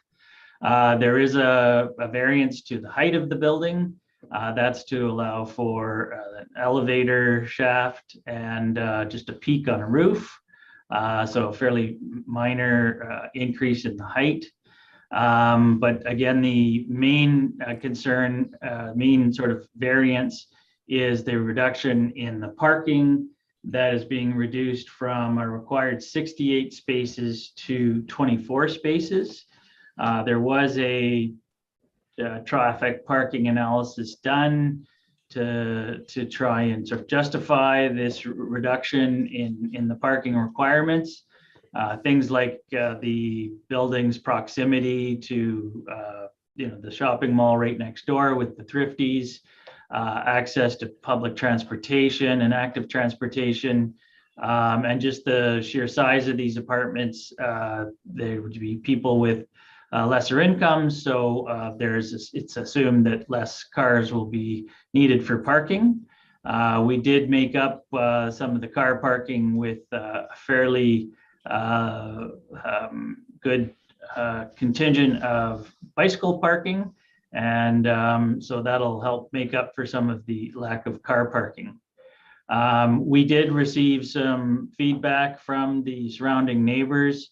The medical clinic was concerned about overflow parking in their street area. And there was a comment with concern to the type of people that would be in this building, being a rental building and small units. So from a neighbor to the south. So that's just a general overview. Happy to answer any questions. Excellent. Thanks very much for that. And Councillor Hillian. Thanks, Mayor. If I'm not mistaken, this is the first rental building of this kind in our community, is it not? Yes, it is, through your worship to Councillor Hillian. And in fact, that's why they had such a hard time trying to come up with a sort of parking rationale, because the only comparisons are downtown Vancouver. So for this sort of size of unit. So it was difficult to come up with a sort of explanation of why that lesser parking requirement would work in this particular case. Right. I think we want to see this type of development, these types of suites for people who presumably are single, but there's no information about what the cost of the rentals will be. I don't know if you have any of that available. And the other thing I'm wondering is when a building like this is advertised, is there any effort made to discourage vehicle owners from actually applying to live there? There must be a full disclosure about what parking is available and the limits on it so that we don't, in fact, end up with all sorts of car owners with no place to park. I'm not sure exactly how they would appropriate or how they would designate the parking spaces that are there. Certainly my experience with this type of housing in the past and affordable housing generally is that you do definitely have the smaller the apartment, the less parking that you require. So certainly these units, would have, people with a lesser income and presumably not able to maintain a vehicle, not everybody, but so that's part of the rationale for why a lesser count. Now, it could be that people rent the spaces. So maybe it's, something that the owners of the managers of the building have a list of people who are interested in having parking spaces, and they may have to rent them or pay for them somehow, or it's a first come first served basis. I'm not quite sure how they would delegate those parking spaces. Thanks. And there was a note indicating that there was a fair amount of on-street parking available overnight when things like the medical clinic were closed and such. Do we have any parking restrictions on vehicles parking on city streets overnight in that regard? Not that I'm aware of. Usually the only time you're worried about that is when you're doing snow clearing in the wintertime if you need to, but I think the rest of the time there is a possibility of parking on the street. Okay, thanks. And Mr. Garvey? Yeah, I would, in addition, these are the types of urban types of approaches that we want to encourage. It's public streets, there's ample public street parking available, and these would be in off hours. There has been some discussion about construction traffic while these things are happening, but longer term, we don't see there being an issue. And these are some things that as a community, again, I said we have the official community plan later in the agenda. These are the types of urban issues that we will deal with because the costs of providing parking and our overall intention to reduce car trips, et cetera, these are trade-offs that we need to start making. Excellent. Thanks so much for that. I don't see any further questions or comments. Oh, Councillor Frisch. Yeah, I'm sorry if I missed you mention the bike parking as part of the reason you're supporting some of these variances, especially obviously around parking for cars. But did we come up with a number? Did I miss that in the report for like how many bike stalls would be provided per unit? And I I'll feel look like a little it more would be obvious. carefully at my other screen here. Just give me a sec if I can see a number. I can't.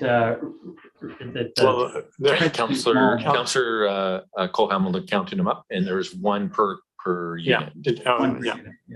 Yeah, which seems like the right amount of bike spaces for 145 square foot unit. And I guess, I guess that's like also a locked up sort of facility. So you wouldn't be outside with that. It would be covered and dry and all the rest. So it's nice to see that. Thanks for that. Yeah.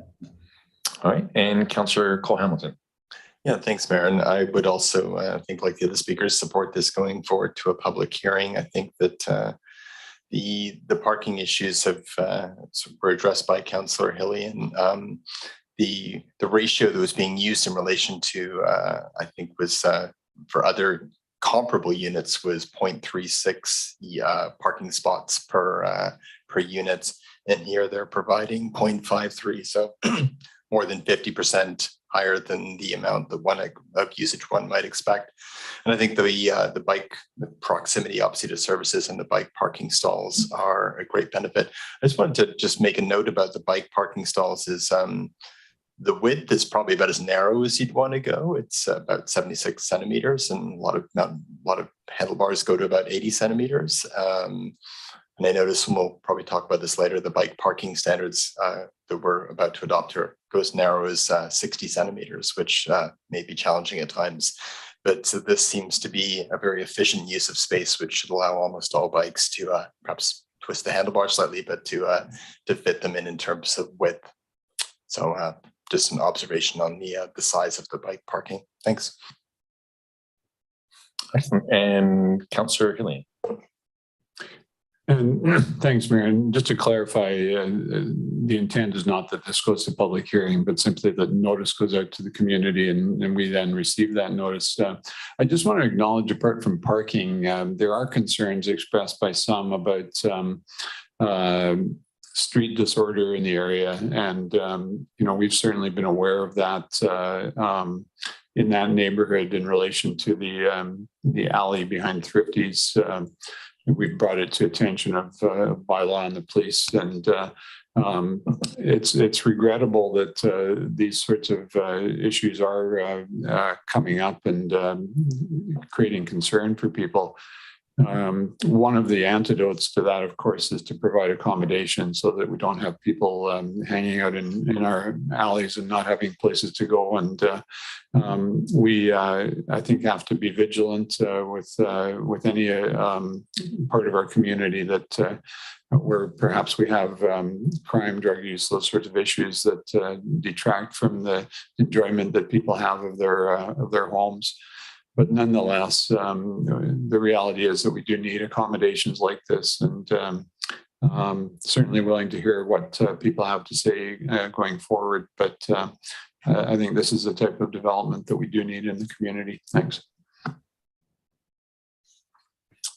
Excellent. Thanks for that. And I don't see any further comments at this point. So with that, thanks very much. And I'll call the question.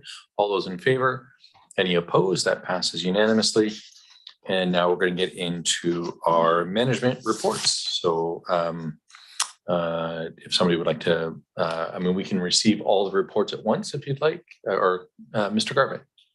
Thank you. And I appreciate council's patience with us and direction, and we brought forward 4 management reports. Unfortunately, Mr. Langemeyer is en route to some professional development training. So I'll answer any questions that there are related to finance. Ms. O'Connell, Mr. Shaw, and Chief McDonald are on the line. So if you want to start with the first management report, answer any questions and move through that, we're ready and able to do that. And do we need to receive them first though? Should we move and receive them and then speak to them? Okay. All right. All right. Any questions regarding the corporate service and manager report? And remember, make the questions as difficult as possible, right?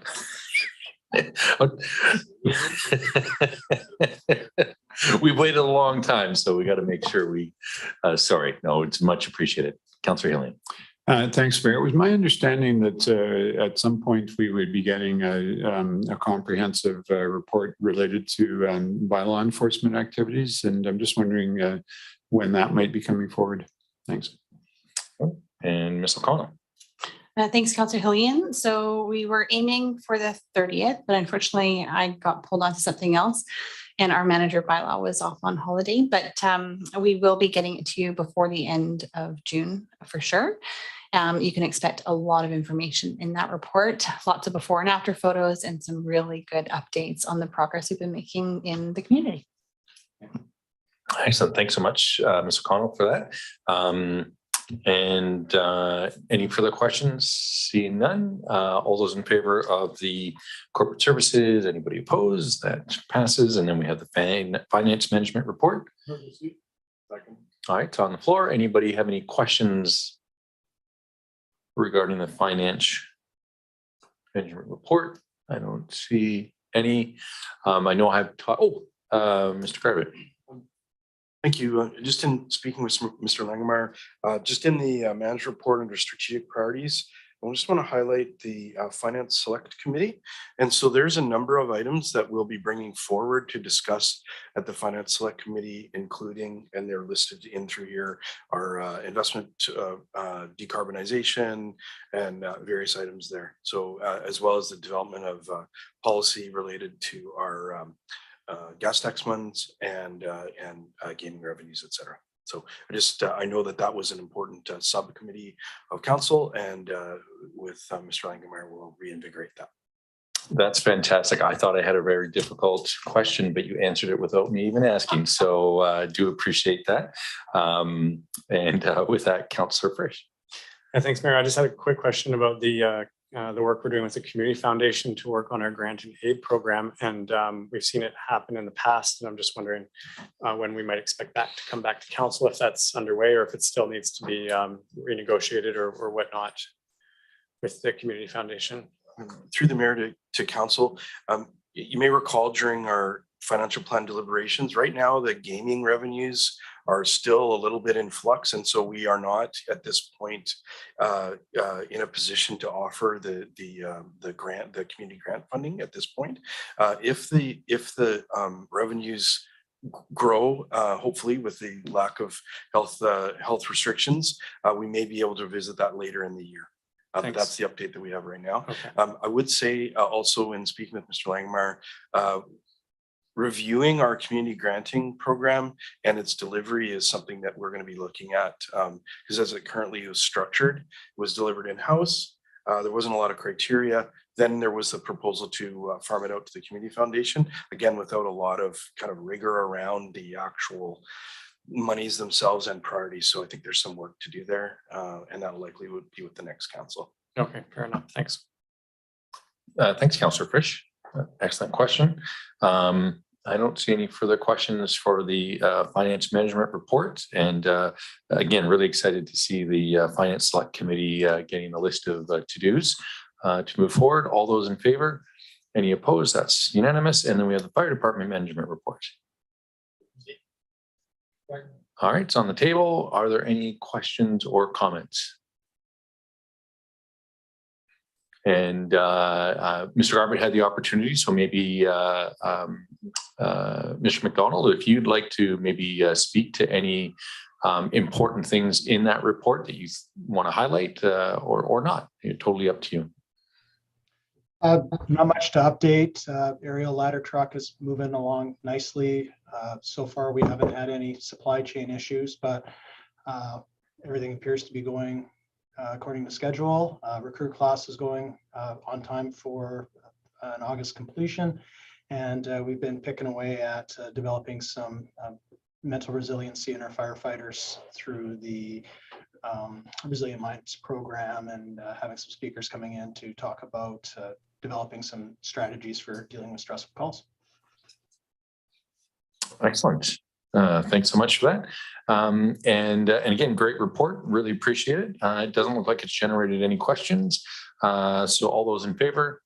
Any opposed? That passes unanimously. Next, we have the Public Works Management Report.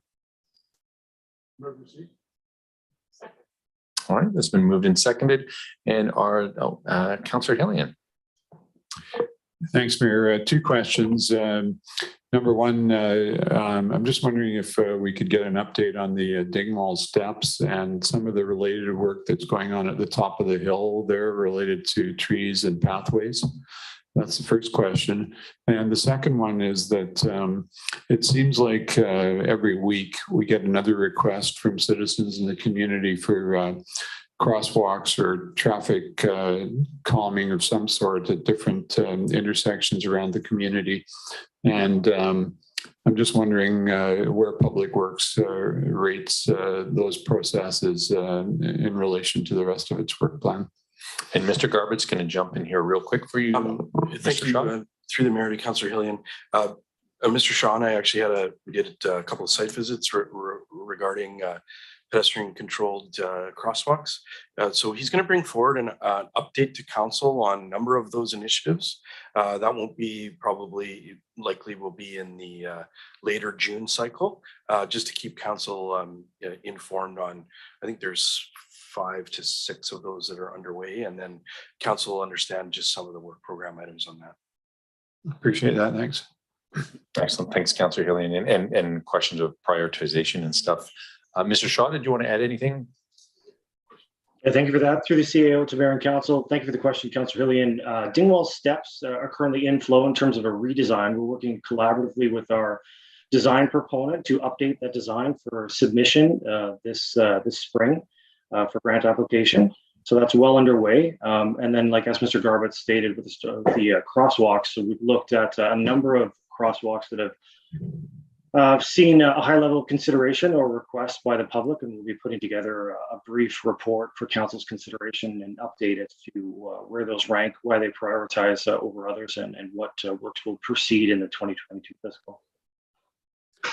That's great. And I'll just ask also while I'm up, whether we've heard anything back on the grant related to Malcolm Morrison Park. No, that greenfield application or brownfield, application process is yet to open. So we're awaiting that one. So the workflow for that application is currently in process as well. Thanks very much. Excellent. And since we're talking about sidewalks, I think it's probably a good time because there was some good positive news on the weekend around the Pride sidewalk downtown Courtenay. And I think some kudos to city staff for getting that looking bright-eyed and bushy-tailed again. So I really appreciate that. And with that, I don't think there's anything else. So all those in favor? Any opposed? Sorry, did you want to get a question in there? Well,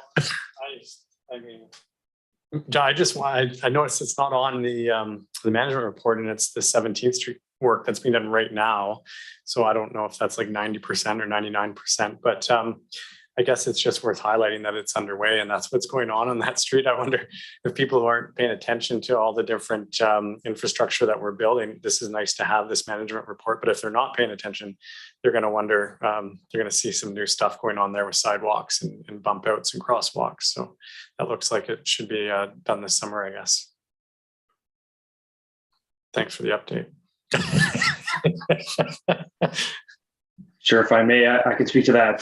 So that project is a collaborative project between Public Works Services and Engineering Services. So after design completion and grant approval, the project is shifted over to Mr. Davidson for project delivery. And yes, you'll see that construction has commenced as of last week, a short delay, but the weather is much more appreciative for the timeline now, and we look forward to that project coming to completion over the summertime. Yeah, so he gets the checkbox mark on that one. Fair enough. Nice pass. But Excellent. And I think one of the things, thanks for bringing that up, Councillor Frisch, is one of the design elements that's been added recently is actually having, I believe, signage up that denotes it as a farm route, so people know that there's going to be farm equipment from time to time when it travels through town. So, and again, that I think great kudos to staff for getting out in front of a situation like that and working to see what we can do to find solutions for everybody involved. So yeah. All right, I think we're done this time. So with that, thank you very much. All those in favor? Any opposed? And now we're on to the OCP Advisory Committee minutes. Excellent. And Councillor Moore. Thank you, Mayor. Yeah, I've shown a bit of restraint tonight, not talking, so I'm just going to speak on this a little bit.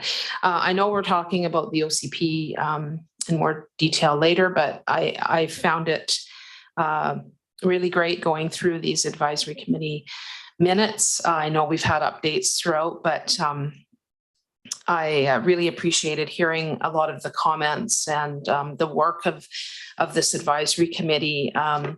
Really diverse group, often, differences and points of view, but still, I think worked really, really well together. And I think this OCP is really reflected in that advisory committee in terms of this shift that we're making. Traditionally, OCPs have been really heavy on land use management or growth management. And of course, that is part of the definition. But when I looked at the definition under the Local Government Act, it does say impacting community sustainability and resilience. And I think a lot of the work that has gone into this OCP process has really highlighted that there's more to a community plan than the nuts and bolts or the concrete things, but it's really about quality of life for everybody and inclusiveness. And that theme came out in all these comments, and of course in the comments that we received from the public as well. And I'm winding down, but some of them that really stood out was a lot around equity. So I think it's very timely that there's going to be a focus on equity coming forward with all the local governments. A lot around reconciliation, which of course tonight we had a presentation about the treaty process that's going to become even more prevalent in our community, really working on that. And a lot around obviously natural assets and conservation, which of course we've been trying to work on as well.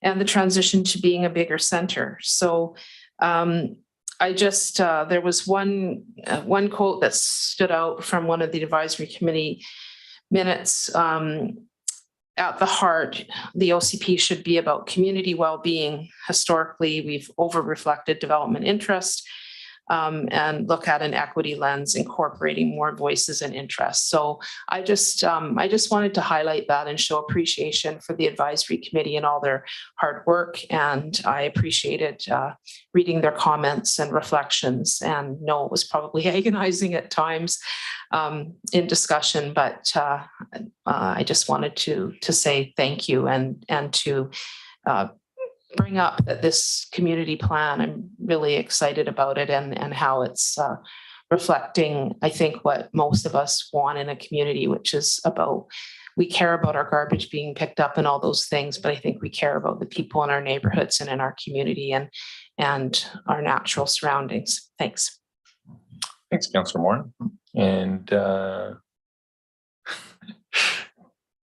Councillor Cole. Yeah, thanks, Mayor. I don't know if this is appropriate according to Robert's rules, but I know how much all of these people have given of their time and their passion over many years on this. And if we're allowed to give a round of applause at council, but I'd like to offer that to the advisory committee.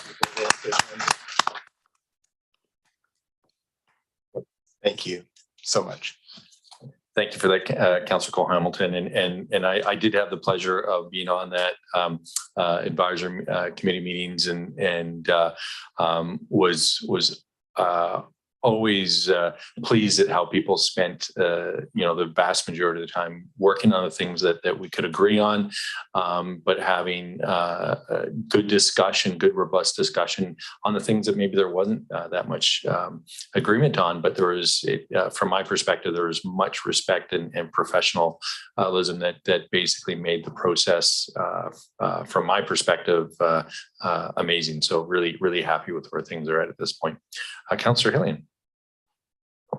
Thanks, Mayor. I just want to note that there actually is a report from the advisory committee that is contained in the OCP, and it has some specific recommendations. And I think that some of us may have some things we want to say in relation to those when we get to that point. So yes, thank you. Absolutely. We'll be talking to OCP quite a bit tonight, actually. This is kind of like the appetizer almost. But I don't see any further questions or comments at this point. So with that, all those in favor? Any opposed? That passes. And we have Courtenay Volunteer Appreciation Week. Excellent. And Mr. Garbutt. Thank you. Mr. Rushton's on with us, and he'll give a quick overview of this report.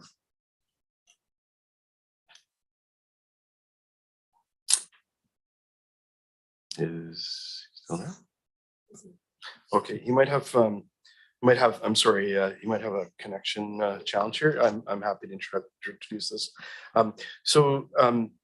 We've had some discussion about volunteer appreciation in the community. Courtenay lives and breathes through its volunteerism. It's been a huge component of that.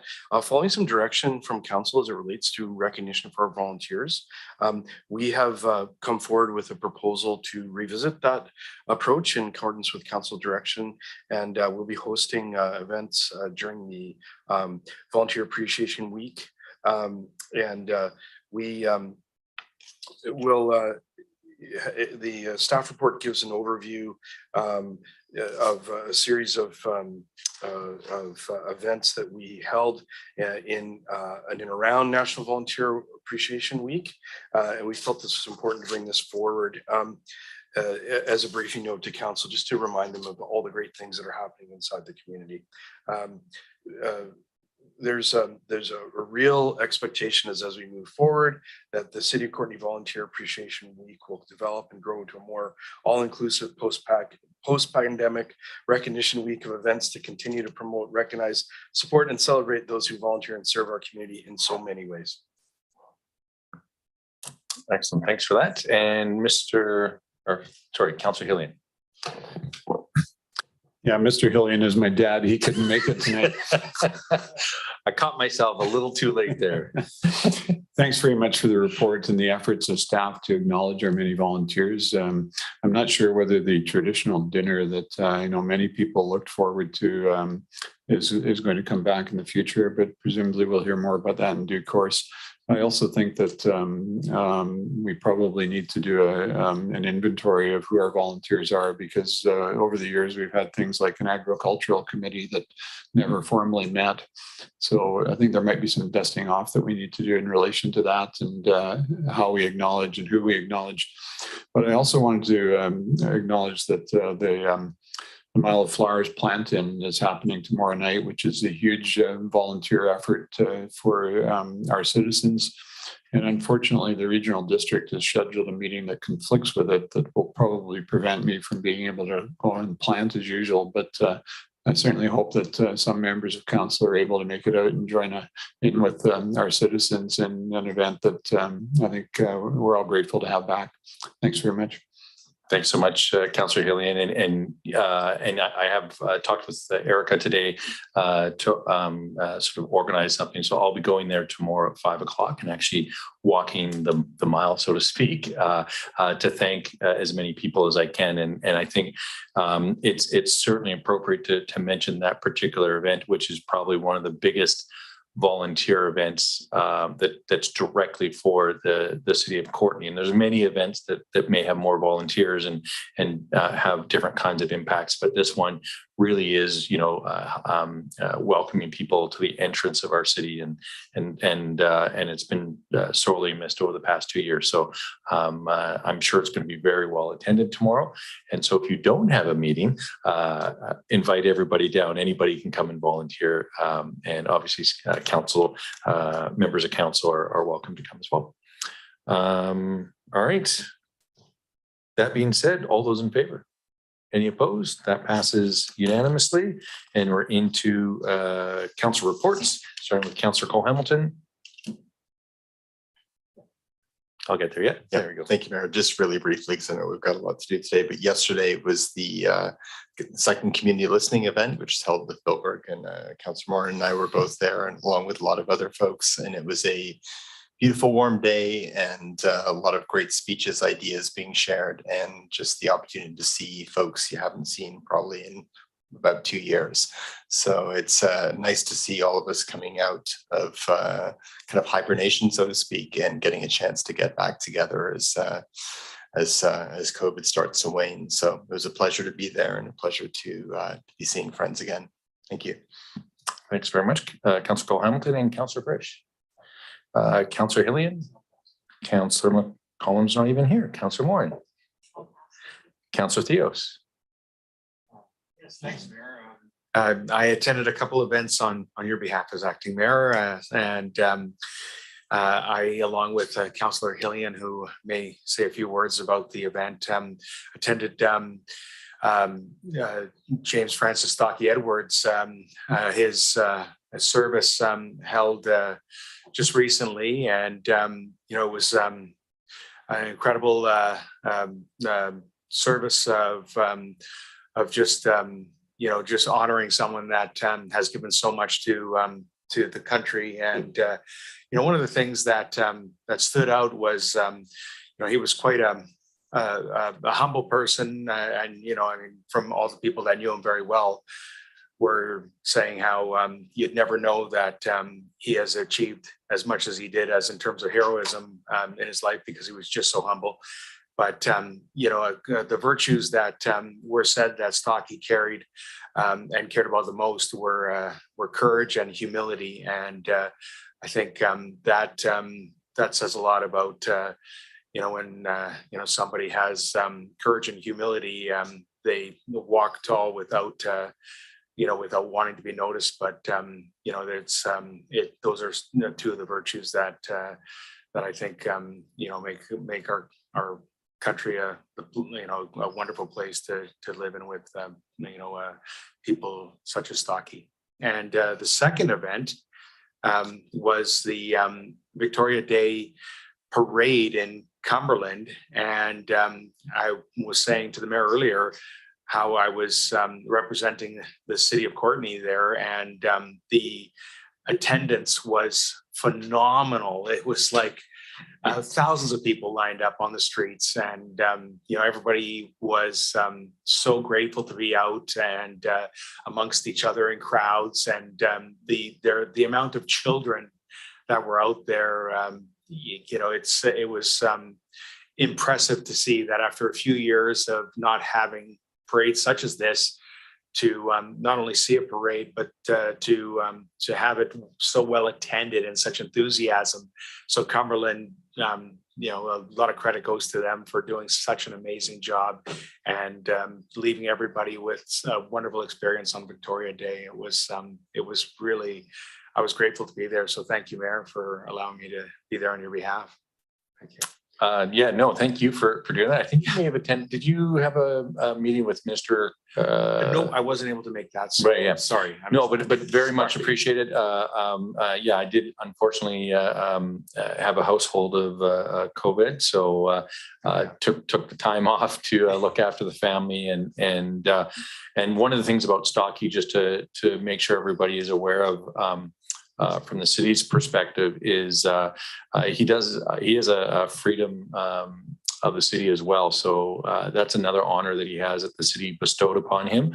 And I did reach out. I had a fairly good relationship with Stocky over the years, and so reached out to his family to let them know that I wouldn't be able to attend personally, but that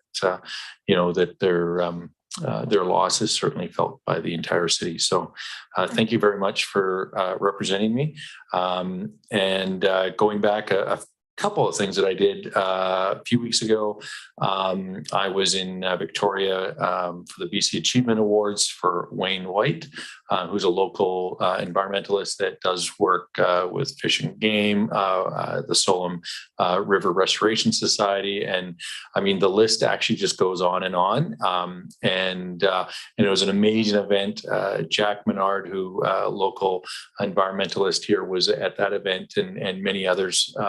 And just a great honor for all the work that he's done in our community. Also attended the BC Nonprofit Housing Association rent event in Nanaimo, where really talking about nonprofit housing and what are the challenges of various municipalities, and really the theme that came up time and time again was trying to get as much of that non-market housing as quickly as possible, but also really focusing on the mental health, addictions, trauma, and brain injury folks that just need extra supports, and making sure that those supports are given. We now, I think, use the term complex care, but making sure that we're really pushing the province and federal government to make sure that those are coming down the pipe. Also met with Brody Guy, the new executive director of ICE-T, which we talked about today. That's the organization that's funding the parklet on 4th Street. And they also had their AGM meeting as well. Attended the CV Gaming, the Comox Valley Gaming Association, which is most of the organizations in town that benefit from gaming funds, and which of course were a bit challenged throughout COVID. But as we come out of that, how they're adapting and moving forward. Attended Aspire to Action group from Vanier High School, students that were wanting to know how to become more, basically how to become activists and how to be change agents. And it was a great discussion. And in fact, they've invited me back for pizza this week, and I'll be out of town on Wednesday at lunchtime. But if there is someone, I'm looking to Councillor Theos, who's acting mayor. But if you're not able to attend, or if somebody else is, I think they'd really enjoy that. I also had the privilege of meeting with the hereditary chief, Kerry Frank, and his family, and actually had lunch, which was great. And finally, on Saturday was the Strathcona Sunrise Rotary Club's 35th anniversary, which they celebrated some of the many projects that they've done. And one of the first ones is actually the lookout on Dyke Road for anybody who's ever stopped and looked out. And one of their probably most prominent ones besides that one would be the air park, or the Sky Park, I should say, next to the air park. So with that, I don't think anybody missed anything. And then we talked about deferring the unfinished business. If somebody would like to do that, that'd be great. Councillor Ilya? Yeah, I'll move, Mayor, that we defer items 10.1 and 10.2 to the next council meeting. Excellent. All those in favor? Any opposed? That passes unanimously. And getting into the bylaws for first and second readings. And Councillor Cole Hamilton. Okay, thank you very much, Mayor. So I'd like to move that based on the March 30th, 2022 staff report, official community plan OCP bylaw number 3070, first and second readings, Council give first and second readings to official community plan bylaw number 3070, 2022.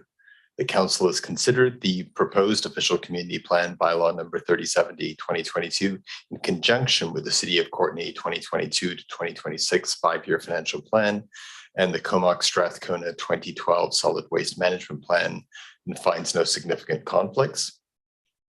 That council refer official community plan bylaw number 3070, 2022 to A, the Comox First Nation for comment, B, Provincial Agricultural Land Commission for comment, C, Comox Valley Regional District for the purpose of acceptance of the regional context statement by the CVRD board, and that council direct staff to schedule a public hearing for official community plan bylaw number 3070, 2022. Excellent. Thanks so much, Councillor Cole Hamilton, for reading off that lengthy motion. And Mr. Garbett. Thank you. Through to council, our newest long-range planning manager, Nancy Goddard, is going to start with our an overview of the official community plan report. And I know that Mr. Norm Carruthers is here, and he'll also give an overview from the advisory committee's perspective following Nancy's presentation. Hi there. Hi, Nancy. Hi, good to see my slides coming up. So through the mayor to all of council and all of those in attendance, it is an honor and a privilege to be presenting to you today Courtenay's new OCP for first and second reading, Bylaw 3070. This is a project, as you know, that's been 3 years in the making. Next slide. So I'll be presenting to you all a bit on how far we've come and what we've heard through that long process, and really the main part of my presentation on the key OCP changes made since the phase 5 consultation. My presentation is about 20 to 25 minutes, so I do believe this constitutes the main course, to stick to the analogy, and maybe if you want to have a snack yourselves, now's a great time to do that. Next slide. So the need for an OCP update, the timing occurred in the context of societal increased recognition of the climate crisis. Courtenay's OCP was 14 years old at that time that council directed that it be updated. And in directing that update, you also directed that it include a climate change mitigation and adaptation at all stages of its development. A greenhouse gas reduction target of net zero by 2050 was adopted thereafter, in line with the International Panel on Climate Change targets to avoid runaway climate change. And you can see from these images here locally, there was quite a bit of youth organizing on this topic of climate action, and understandably so, as it is this generation and the ones after that are expected to experience the negative impacts of climate change so significantly. Around this time, the city also joined the Global Covenant of Mayors for Climate and Energy, which is a network of communities dedicated to reducing greenhouse gas emissions and ensuring sustainable energy security. This network provided for ideas exchange all across Canada. Next slide. Now, an OCP is about much more than greenhouse gases, but efficient land use that allows for plenty of walking, cycling, and transit to meet daily needs is considered to be one of the most strategic ways a municipality can decrease their GHGs while also achieving other goals, like affordable housing, public health, efficient municipal servicing, and protection of environmentally sensitive and agricultural lands. So this lens of climate action, so through this lens, we talked to the community about many topics ranging from growth management, housing, transportation, parks, nature, social infrastructure, community safety, food security, local economy, arts, culture, and heritage, reconciliation, and even more. The OCP covers a lot of topics, but we know great communities spend attention to those details. Next slide. What I want to emphasize is that this plan was created from the whole community with a variety of opportunities to participate in sharing their views. You can see a number of the engagement techniques that were undertaken to hear what Courtenay residents, businesses, and stakeholders had to say. We learned through the pandemic that virtual consultation can play a role, and the city is definitely learning from the OCP experience to inform future engagement practices, including those public hearings. We also learned that people really like the neighborhood workshops in which they could talk with their neighbors about their ideas for their neighborhoods. Those were very popular, very highly subscribed.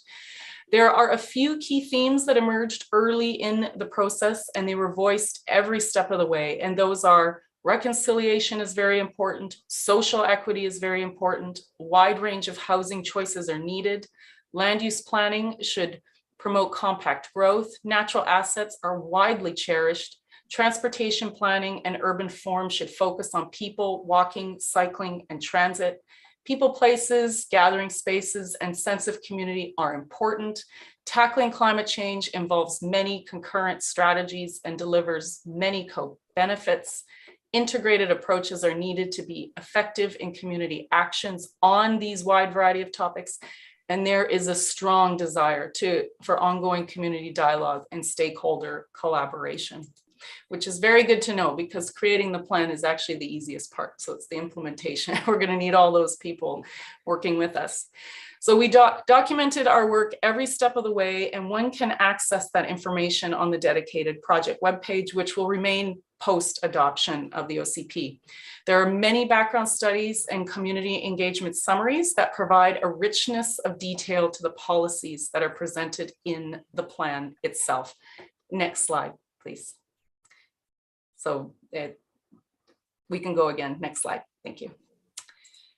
Here's a chronological reminder of how far we've come and the milestones along the way. Of course, the pandemic affected the timeline and sequencing, particularly of public engagement events, but overall, we were able to conduct all the phases of the project that we intended to, from modeling to research and public and stakeholder engagement. Next click. And the City of Courtenay engaged specifically and separately with Comox First Nation at Council's direction, and those engagement milestones are shown with the orange stars there. So that's how we've come, that's how far we've come and what we've heard in a nutshell. Now I'll shift focus onto the most significant changes to the presented OCP bylaw 3070 as compared to its version presented for public and stakeholder consultation earlier this year. The first is the use of the term traditional with respect to First Nation unceded territory. The term traditional implies the territory was in the past, yet the territories remain today. Therefore, the adjective traditional has been removed in the context of traditional unceded territory throughout the OCP, wherever First Nation territories are mentioned. And we thank the Comox First Nation planning consultant who made this distinction and provided this educational opportunity in the city's ongoing commitment to reconciliation. And she did point out this is a long learning curve, and you know, people will continue to say traditional, that's to be expected, but she's pointing out the trend is changing. Next slide. Other change is in how we talk about Courtenay's changing population and housing needs. A frequent question throughout the consultation was, what if we're growing faster than the OCP growth projections predict? And why doesn't the OCP include population forecasting that takes into account the 2021 census? Specifically, we have added more language in response to those questions to recognize that the 2020 population forecasting that was done based on 2016 census, in the absence of the 2021 census results, we did 2020 population forecasting. We had to, because we could not wait for those results to undertake our OCP. The forecasting done at that time anticipated 4,500 more people or 2,900 more dwellings by 2030. And the land use modeling exercise was then conducted with those assumptions in mind. In other words, we looked at locations within the city that could accommodate these numbers, and those are focused within the growth nodes and as infill across the city as described more fully in the plan. When the first series of the Census 2021 data came out during the consultation period earlier this year, it showed we're indeed growing faster than we thought, about 0.8 8% faster. This is not a problem in the way the plan was created though, and the text in this section is modified to recognize clearly that this plan was modeled for 4,500 more people, and therefore as we get closer to that population figure, the recommendation is to update the plan. This section has also been updated to explicitly identify the types of housing that were modeled for, which is 28% as single family, that's 800 units, 18% in townhomes, or about 500 units, 15% in semi-detached duplex, 450 units, 31% in apartments 1 to 4 stories, about 900 units, and 8% in taller apartments than 5 stories, about 250 units. And then also suites and secondary detached, about 200 units. The provincial government now requires that all local governments that they conduct and update housing needs reports every 5 years. The next one for Courtenay will be in 2025, and therefore we'll be able to keep an eye on the population estimates to know when to update the OCP. Next slide. Another change was making explicit in the Part B growth management section of the plan that avoiding growth within environmentally sensitive areas, including the floodplain hazard areas, was part of the modeling to identify the most suitable locations for growth. That policy was contained within the natural environment section of the plan, which follows the growth management section. Yet wider consultation revealed that the OCP was not clear enough on this approach of avoiding certain areas for growth. And so we've included that more upfront in the actual growth management policies. This is shown in a conceptual way in the urban framework concept map shown here, which shows the growth centers as red and yellow in relation to environmentally sensitive areas, including the floodplain as green and blue. Next slide. A number of land use map changes have also been made. The neighborhood center land use designation boundary for the Ryan Road and Anderton Road Growth Center has been removed from the land use plan. While we know that a neighborhood center is appropriate in this location, it is considered premature at this point to set land use designation boundaries which have legal implications. First, more analysis and consultation needs to occur, and the policy in the OCP is clear on working with the landowner to agree to a terms of reference for a local area plan that includes public consultation and council approval. So that's why the amended land use plan does not have that growth center being shown on it, even though we do want growth there in the future. Next slide. Another change is this small block of lands near Vanier School. It has been redesignated from multi-residential, which permits up to 6 stories of residential, to urban residential, which permits up to 4 stories and generally expected to be more ground-oriented. Significant reservations by the community were expressed during the consultation, such as a drastic density change from the western side of headquarters, which is floodplain, and where no growth is permitted, and the east side, where formerly up to 6 stories was proposed. And staff certainly, upon evaluating that, agreed with them. Next slide. Another somewhat similar change is in the Lake Trail Neighborhood Center, where this location shown in red has been redesignated from neighborhood center, which permits up to 4 stories and a mix of neighborhood oriented commercial uses, to urban residential. The Arden Creek that flows through this area is home to the federally listed species at risk Morrison Creek lamprey, and lower density residential uses are considered more compatible with the stream and species protection than the mix of uses. Residential uses, for instance, generally contain large areas of landscaping and open space for outdoor use, which are more watershed sensitive land uses than in commercial areas. Next slide. Now, I'd like to point out a couple of areas where no changes proposed from the January version of the draft OCP, but which are topics of interest from members of the public or agencies. This area in South Courtenay is not discussed to any detail in the OCP, and this is despite this area having a local area plan adopted into the current OCP in 2009, in which this area was largely designated for lower density and master planned residential as well as industrial uses. The OCP bylaw 3070 today is directed to focus growth for a number of reasons identified in the plan, to be consistent with the regional growth strategy, for instance, to reflect best land use practices as directed by the province, to lower municipal servicing costs, etc. The South Courtenay area was not identified as a suitable candidate for growth for this particular planning cycle, given those goals. So that is why it is not discussed to the degree that other more central areas in the city are discussed. Now, the area has a very interesting land use planning history in which the zoning today, beyond the Buckstone residential development, the subdivision there, is for mostly industrial uses and rural resource uses, such as garden nurseries, silviculture, animal hospitals, and agriculture. The land use plan in 2009 supported redesignating a number of the rural resource zones to residential zones. What OCP bylaw 3070 before you supports is actually status quo of the existing zoning today and freezing the areas that were intended for residential development until the next planning cycle, at which point the lands called future growth, which are shown in the hatching, can be considered for residential uses again. So I mention this because you will see a number of comments from the public in the survey that identify some concerns with this area, that industrial is being newly designated there where it was not before.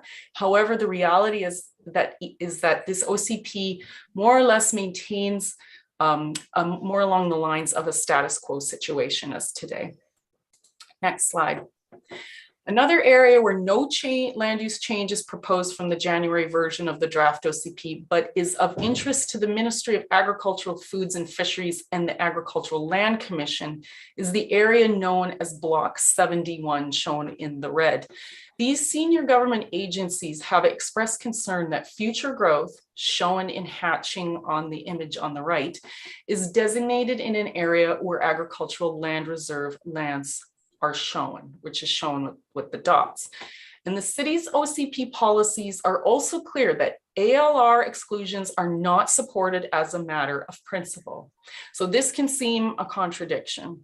It's important to understand the history of this area to understand why the future growth designation remains in the plan. In 2004, 71 of the 150 or so hectares were conditionally excluded from the ALR. The city has understood since that time that these lands could eventually be to an urban standard and has factored for some servicing infrastructure accordingly. The ALC clarified in their referral comments that there were time-sensitive conditions to the exclusion approval that were never initiated, and therefore the ALC considers the exclusion permissions to have lapsed. If the ALC wishes to review the then established exclusion permissions and extend them, the city would, for this singular instance, support future growth within the ALR lands. That is how the land use policy has been clarified to reflect this. Next slide. Moving on from the land use changes, I'll talk more about some policy changes. In the policy foundation section, we have added a section on understanding affordability, along with the existing ones, which were understanding quality of life and low carbon approach. Affordability was raised as a significant question and concern throughout the OCP consultation, with many people asking how affordability was considered in the context of this plan. To be clear, the OCP was developed from its conception with broad and long-range affordability considerations in mind, such as the cost of municipal services, housing, transportation, energy, externalities, and inaction. This, however, was not explicitly described in the explanatory information of the plan. This has now been added for certainty and clarity. The inclusion of this information does not change any policies in the plan, as they were developed, as I say, with a holistic consideration to affordability in mind. Next slide. There are a couple of substantive policy changes on the topic of buildings performance as relates to greenhouse gas emissions. In the January version of the draft OCP, the policy on adopting the BC Energy Step Code was worded as is shown in the first version. In the current version, it is worded as follows, and I'll read it out. Accelerate adoption of the BC Energy Step Code in the BC Building Code to always be one step ahead of the provincial minimum energy step code standards. Buildings that include a low carbon energy system that satisfies a greenhouse gas intensity limit of 3 kilograms per meter square per year for primary heating and hot water may be constructed to the minimum provincial step code requirement. This was a topic of considerable resistance in the local development community, who observed that setting standards too far ahead of the province could result in local skills shortages and ability to obtain technologies and materials that would achieve the higher building performances. The request was to show incremental leadership in step with the province in order to accommodate a smoother transition in the building industry. The policy has therefore been amended to both set a higher standard than the provincial standard, which is consistent with Courtenay's building bylaw today. We are one step ahead of the provincial standard today, while also incentivizing building applicants to utilize low carbon energy systems, which the BC Energy Step Code does not actually currently permit the regulation of outright. Next slide. Another change on the topic of building performance is in the January version of the draft OCP, the policy on requiring low greenhouse gas emission buildings as a condition of rezoning was worded as shown in the first version. In the current version, it is worded as follows. Require that new buildings subject to or developed as a result of rezoning achieve low greenhouse gas emissions as a condition of rezoning, defined as achieving a greenhouse gas intensity limit, again, that number of 3 kilograms per meter squared per year for primary heat and hot water. Firstly, this policy exists because, as noted previously, the province does not permit that local governments regulate greenhouse gas performance in buildings outright, and therefore local governments who wish to do so, such as those who have declared a commitment to climate action, have to find incentives and discretionary powers, such as rezoning permissions, to achieve those goals. The change in the wording is relatively subtle, as the original policy language was misleading in suggesting that the performance metrics stated would necessarily achieve net zero. They could, but wouldn't necessarily do so with the targets listed, as the mechanical and thermal demand intensity units could still be met with carbon sources. Therefore, the language has been amended to identify that low carbon shall be achieved, and the unit of measurement has been changed to that kilogram per meter squared per year, in line with municipalities in BC and evolving understanding of measuring GHG performance in buildings. It's important to note that the research and policy development regarding building GHG emission performance standards is rapidly evolving in BC, given that the provincial government is anticipated to announce an opt-in carbon pollution standard for buildings in the coming months.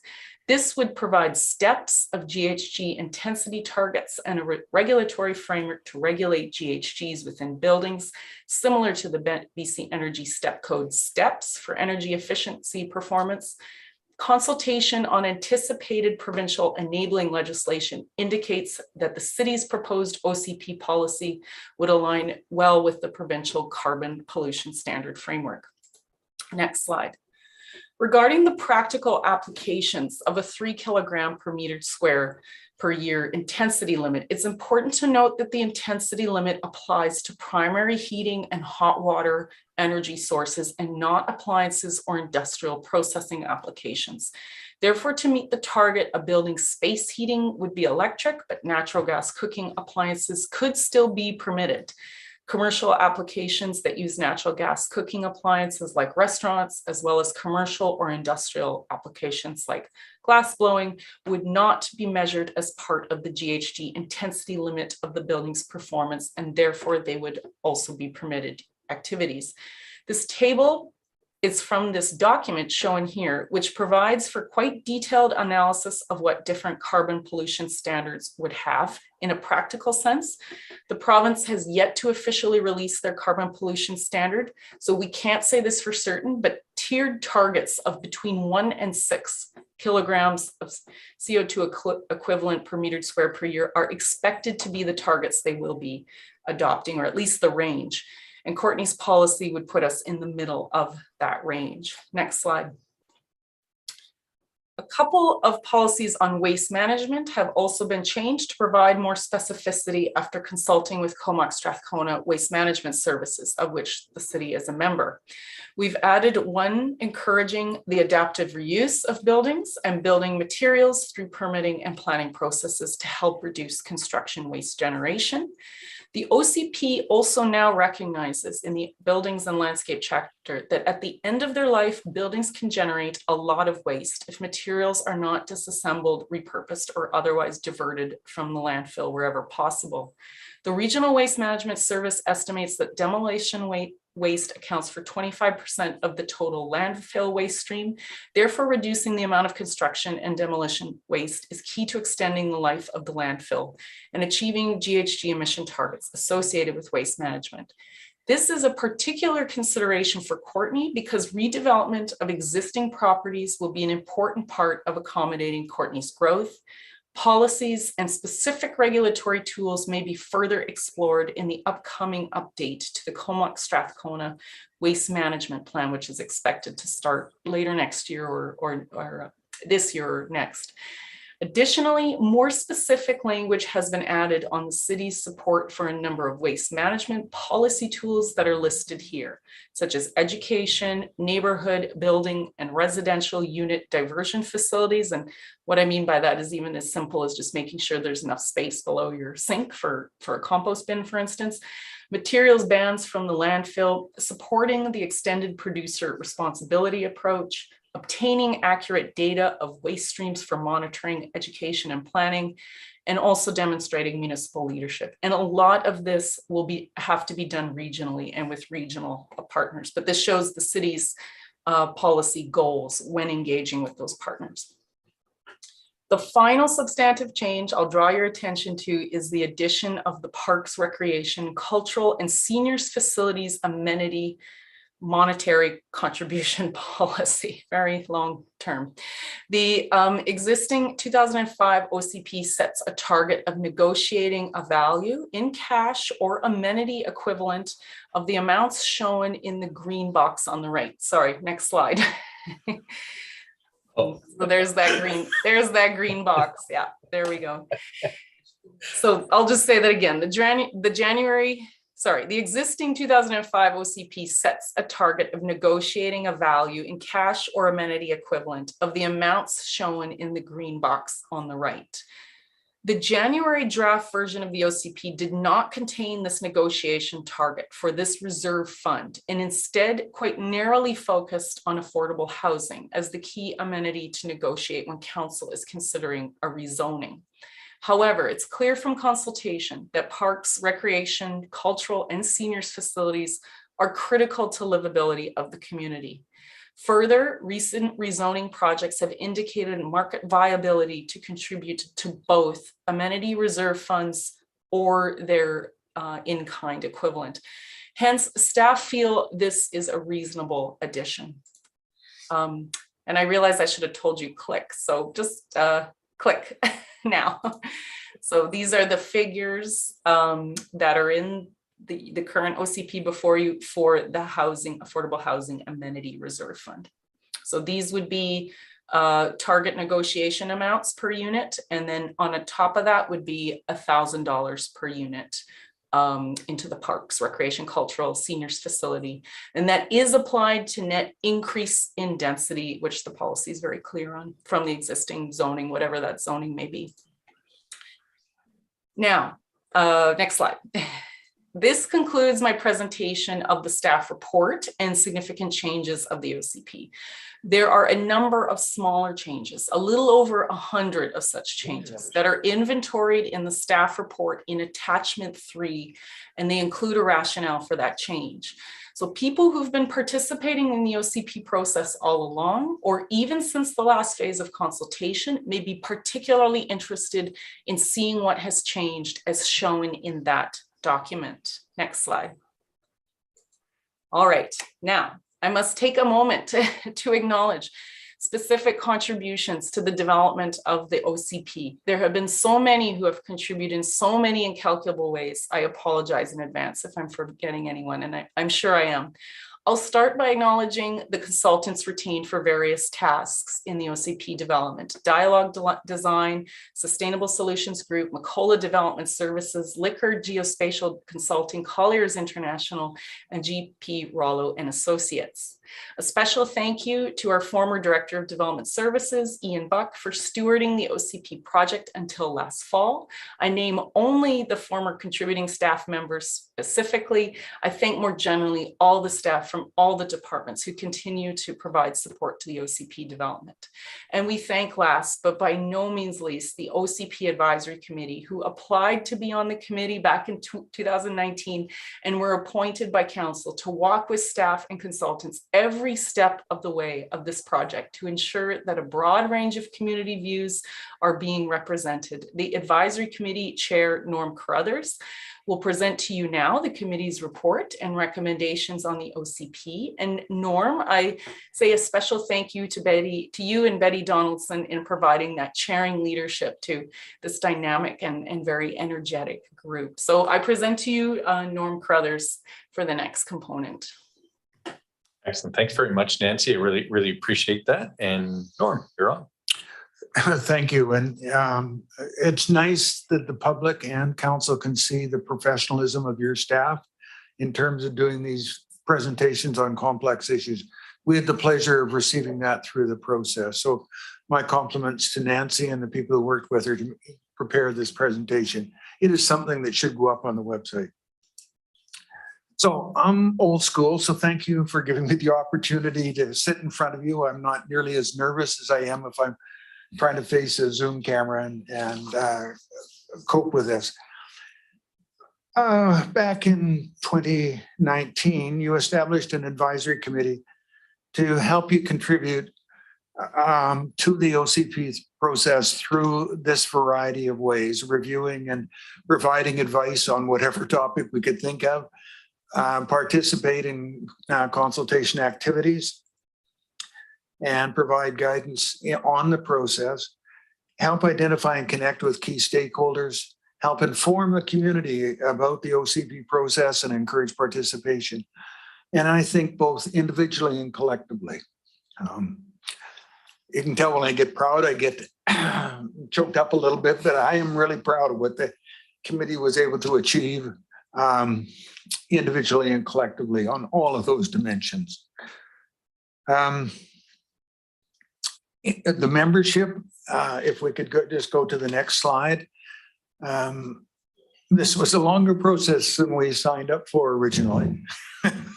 And I'd like to take a moment to acknowledge Sheena, Derek, Betty, Tanis, Annalise, Lindsay, Gary, Tom, Dawn, Diane, Charlotte, and Aaron, and Mayor Wells for being there throughout the process. A few had to step away from the committee over the last few months because of changing personal circumstances, but every one of the people on that committee contributed extensively. So you chose well. Now, you have our short report in front of you, and you didn't need another 1,000 pages to read through. Thank you. But I did spend the weekend looking over the new version because the committee had basically the January version to work with and everything that went up to the January stage. And First, we think that this is a very good OCP. Every one of us agrees on that, and we urge you to adopt it. Second, you've set very ambitious and, in our opinion, very appropriate and necessary goals for the city. And you will need a very aggressive and engaging, very aggressive implementation plan to achieve your goals. We urge you going forward that this remains a real priority of the city because it's just too important not to. Third, success in this plan is highly dependent on the engagement and participation of the community as a whole. And while the pandemic restricted the public participation that you'd hope for as you laid out in the engagement playbook so many months ago, it's now even more vital that in the implementation there be a very extensive public engagement process so they can contribute to achieving, understanding what envisioned here and achieving those goals, be it on the social, the environmental, or whatever dimensions being considered here. Fourth, we applaud the use of the triple bottom line, social, environmental, and fiscal considerations to all the report that comes through council. But we would ask you to consider also incorporating the costs of not taking action. People can get intimidated by the cost of a new policy facing them. But if we don't, and the committee agrees with this one, this isn't just a personal statement. If we don't achieve things like the environmental standards and targets that you set out, our costs as a society will be much greater. So that I think that those hidden or external costs need to be recognized in reports so that people just don't say, oh, I don't want to spend the dollar. You have to make sure they fully understand the implications of it. And finally, as another citizen engagement opportunity, we would encourage you to consider an ongoing OCP implementation advisory committee to utilize some of the talents out in the community to help you take this out effectively into the community. So those are our primary recommendations. And I would just like to do a couple of thank yous myself. First off to you, City Council. All of the advisory committee members are passionate about this community, and you gave us a voice and a role in this vital process. So thank you for that. We do appreciate it. Second, we want to publicly now acknowledge Nancy's work. Nancy, your amazing comprehension of the issues, your competency and knowledge, but more importantly, your grace and enthusiasm, which never flagged, were vital to not only this process, but to the effectiveness of our committee. And we thank you for that. And this OCP development was not a one-person show. Nancy was the one that we dealt with primarily. But as typical in any complex municipal process, there had to be and were many staff that made this happen. We need to acknowledge not only the more visible ones, so like Tats through the majority of this process, and Chris more recently, but the many staff in all your departments behind the scenes that had to allow something like this to happen. The coordination and integration across your departments is really quite an awesome task to achieve. And I think that the city's done a very good job of that. So thank you. And finally, my appreciation to my committee members. As Mayor Wells noted, there was respect, compassion, enthusiasm, and skill that was demonstrated throughout, but it was the respect for each other and for the process that was most important. So It was a pleasure to be part of this, and thank you for giving me the opportunity. Excellent. I think Will would normally say, or Councillor Cole Hamilton, we should applaud for all the great work. I don't want to call you out, Councillor Cole Hamilton, but definitely a huge gratitude.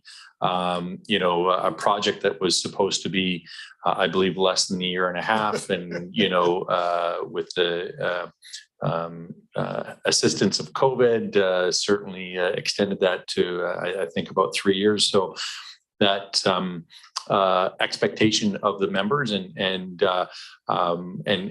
not to single folks out, but I mean, there were some people who were more established, and there were people who were more on the younger end of life. And I think the youth members of this advisory committee, I'm always excited to see and hear what they have to give. But not only that, but again, their dedication where they graduated, they went off to university, but they still zoomed in, they still participated, they were still part of the event. And I specifically remember meeting with the developer organization, and we had somebody with a laptop, a little screen there, and she was able to participate in those events. And so that really shows how important the members, I think this was to them. So it is very much appreciated. Now, I usually chat after people are done talking to see if anyone has any questions and stuff. So I'm looking around, and now we have Councillor Hilling. Thank you. Thank you, Mayor. And thanks, Norm, to you and the committee for the tremendous work and dedication. And thanks for your presentation tonight. So I have two questions. First of all, I think that it's quite remarkable that the changes that have been incorporated into the report that Nancy has outlined for us tonight, and how many of those are in direct response to feedback from citizens and organizations in the community. It was quite remarkable for me to read through so much of the feedback from community members in the surveys and such, and in the official consultations, and see that reflected in the plan. I hope that our community recognizes that their voices were in fact heard. My questions for you, though, are that throughout the minutes of your committee's meetings, there were a number of references to the length of the plan and the challenge that presented, and a number of suggestions that there be some sort of a condensed summary version produced. I'm wondering, first of all, if you have any comments on that, because I don't see that reflected in the final report. The second thing I wanted to ask you is, when we met at the meeting with the development industry, I got the impression from you that you were somewhat ambivalent about an ongoing committee of citizens involved in implementation. And I'm wondering if you in fact changed your mind, or if you've succumbed to the majority view on the committee. Let me deal with the first one. It's, I think, somewhat unfortunate that the province sets such a broad, massive mandate and expectation for an OCP that on the one hand, it's to be a long-term visioning document for the city and its citizens to rally behind. That needs to be tight and precise and focused and understandable by everyone. At the same time, the OCP is to be a critical development document for the municipality, the developers, and everyone else. And it has to go into the specificity of greenhouse gas measures down to 3 units per whatever. Or the building heights, or the building specifications and whatnot. And so while we, and as passionate citizens wanted to be on the committee, our primary focus was how do we envision this city of Courtenay into the future, and how do we achieve that. So our focus was primarily on the latter. But when we talked about whether or not the OCP could be shortened, we had to step back and look at what was possible within the provincial requirements. And so, no, we didn't make that as a specific recommendation. So that's why that doesn't appear. On your second question, yes, I did probably show some ambivalence for 2 or 3 or 4 reasons, and I hope I won't wander here. Number one, the city has built in a number of things in its processes, in that every report to council has to report on its impact in the OCP. You are getting annual updates of what the status is and what progress you're making. And so the primary job of council, I see it as council's primary responsibility to ensure that this is carried out, that the staff are actually doing what your policies say. So I would want to, as a individually, want to make sure that there was value added. There may be particular roles that you can utilize a committee for, like identifying and engaging stakeholder groups. But we have to be careful with what the mandate is. It just can't be these 5 goals that we had previously. And secondly, and thirdly, and I'll stop with this one, I'm an ex-CAO of a city. And the more citizen committees that you have going, the more difficult it is to both properly support them, do your own work, and support council.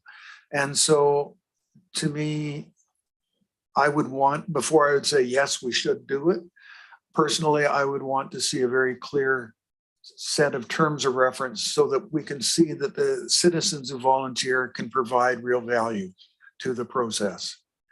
If that can be done, I'd be highly supportive of it. Well, thanks. I really appreciate that. And I also thoroughly agree with you. Thank you. And Mr. Garvin. Oh.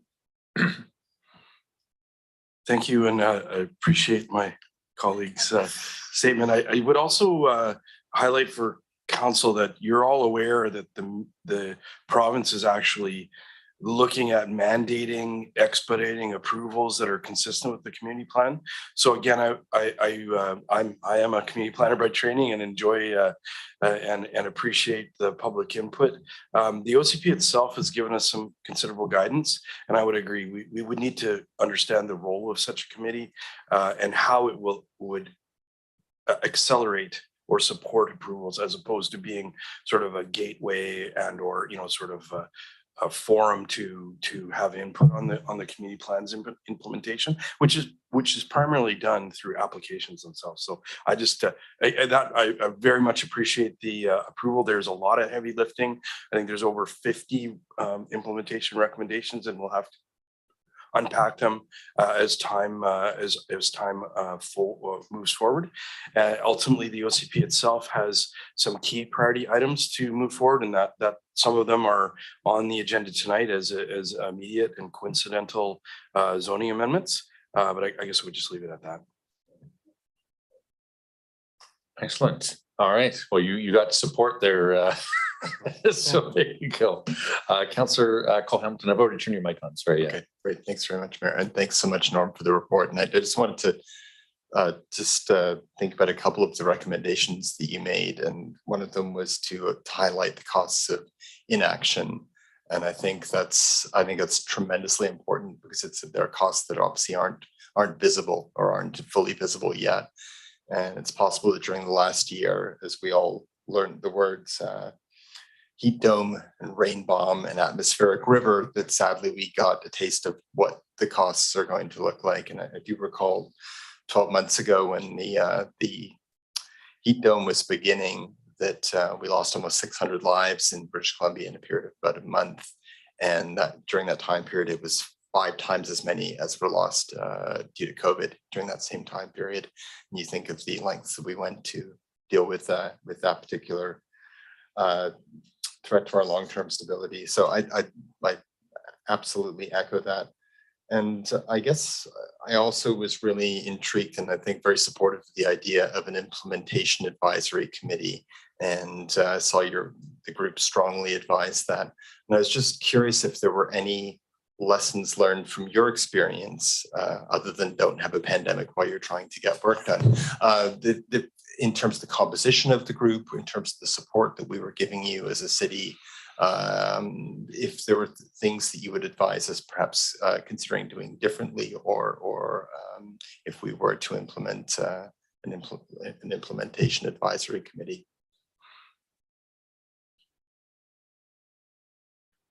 I think that it has to have a role, as I said before, but I'll expand on it, a role that's valued both by the community and by the members, and the roles are very clear. It can't be a gatekeeper that you get to say no to development or whatnot. That's another, you don't need quasi-bureaucratic group stepping in on the process that is really between the city, the developers, and council. Having said that, one of the areas that I think that we added most value was connecting to the community and using our knowledges, our linkages, our email lists to be able to identify key stakeholders and put the city in touch with them, and then help facilitate those meetings and attend those meetings. I think there can be a real role with that. A third role that we played in a more subtle way is that each of us had skills or capabilities or perspectives that were somewhat unique on the council, whether it was the youth, what they brought, the insights that they brought from their perspectives was really quite fascinating and eye-opening. To other members who were worried about the fairness and equity, reaching out and engaging and understanding the equity challenge groups in the community. And one of our members, Ann Nancy, facilitated a workshop with through the Comox Valley Art Gallery to do a walkabout with one of the projects that they were working on, and better understanding the issues of the homeless people. That was fascinating. So I think there are roles to play. I think they have to be well understood. One of the real challenges for this committee is that we were expected to meet about 5 times over the life of the project. Well, 5 times in the space of 18 months is reasonably fast turnaround. 5 times over the space of 30 plus months with a huge amount of work that had to be done post-January or even post-August, really. A lot of the work was done in August, and then there was a long writing period till January draft came out, and then another long rewriting period.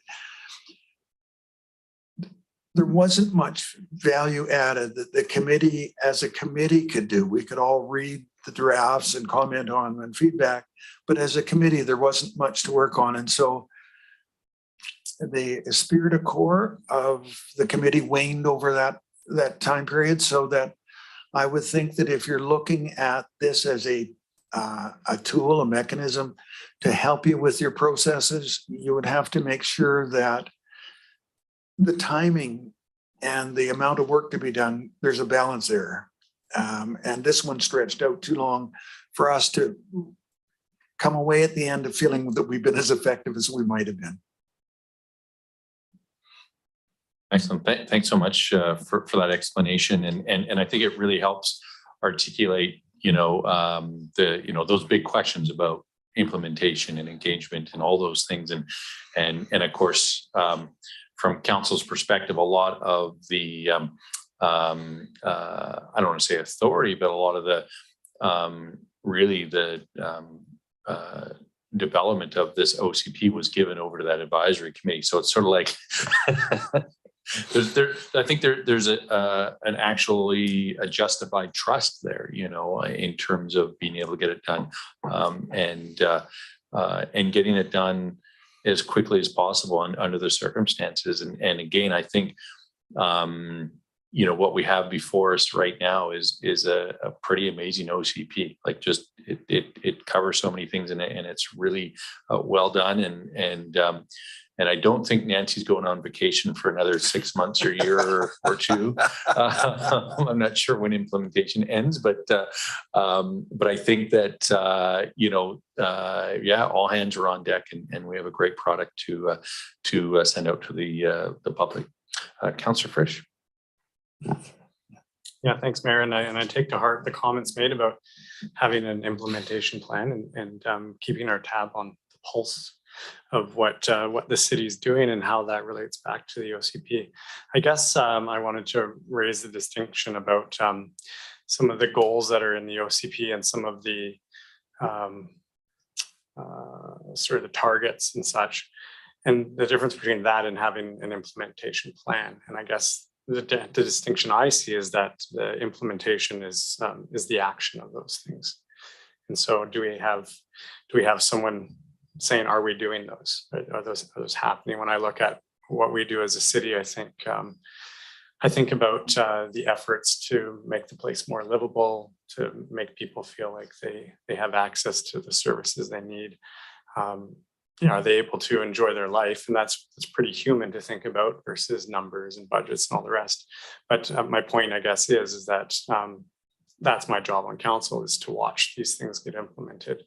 And so I guess the point is in the report, it's suggesting maybe there's a council or committee, but you're suggesting maybe that would have to be something different than what you guys were doing, something different than what the OCP committee was doing.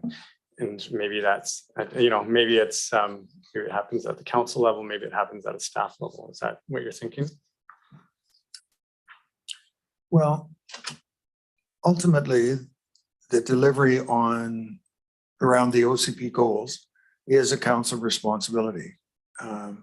And you need to know, and you will be learning through the regular reports and the annual updates that are in the implementation plan, where those stand.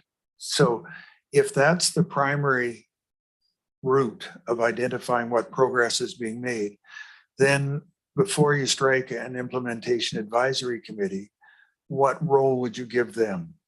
And how would that differ from what you're doing and augment it? Because it has to augment rather than detract. And so that's my only caution. Yes, implementation is action. But again, I'll switch to my old hat for a moment.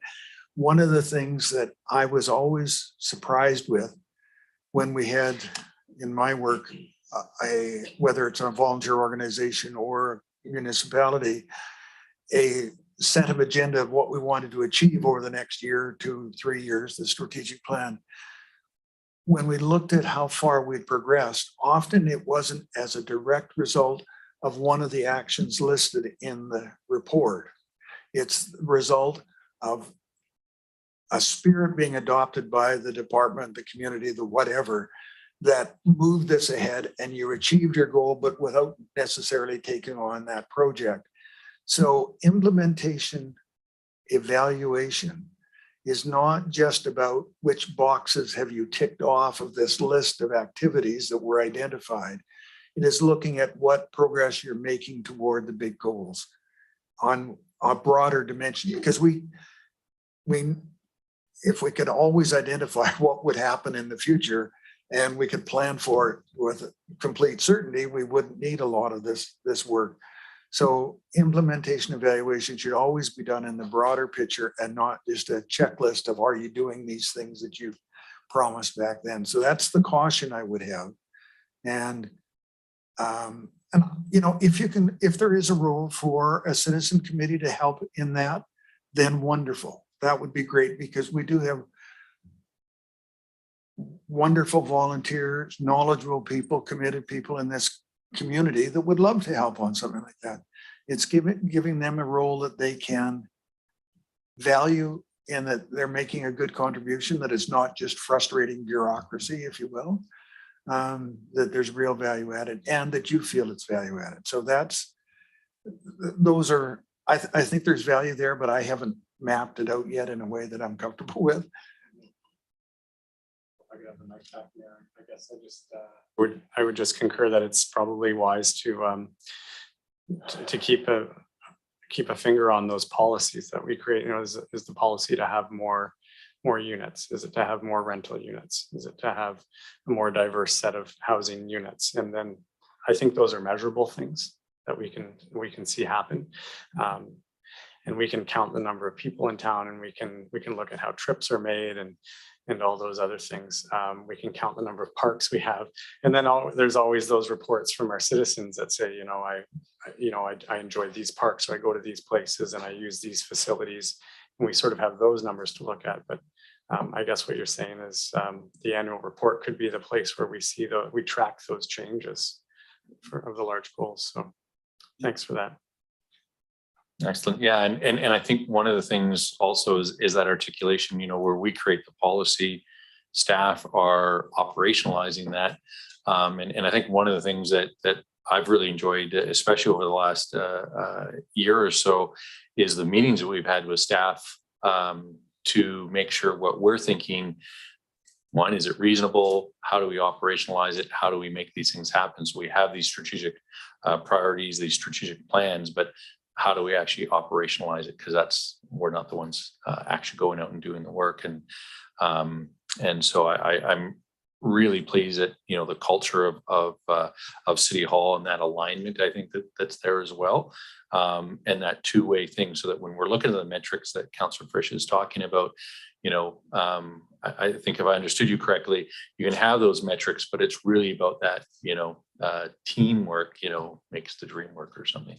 Yeah, with that, I don't see any other questions or comments. Do you have any final words? I'll throw it out to Nancy and Norm if you have any final things you want to, pearls of wisdom, etc. I just have to smile and say that Nancy was brilliant.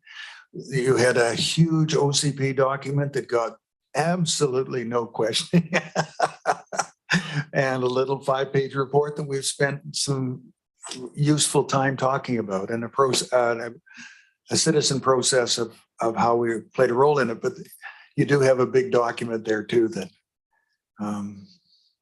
so good luck on taking it through the public process and to third reading. Thank you very much. And Nancy?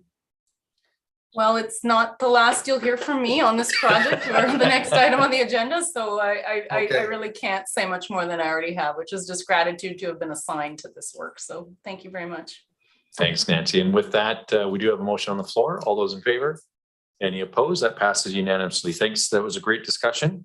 And moving on, bylaw 3071, Councillor Hillian. Thanks, Mayor. I'll move that council give first and second reading to zoning amendment bylaw number 3071, 2022, and direct staff to schedule a public hearing for bylaw 3071.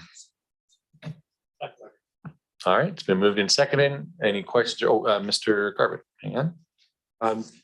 We have a staff report on these 4 implementation bylaws. Nancy, are you going to give an overview of each bylaw amendment? That's correct. Okay, thanks. Yeah. So those slides again, please.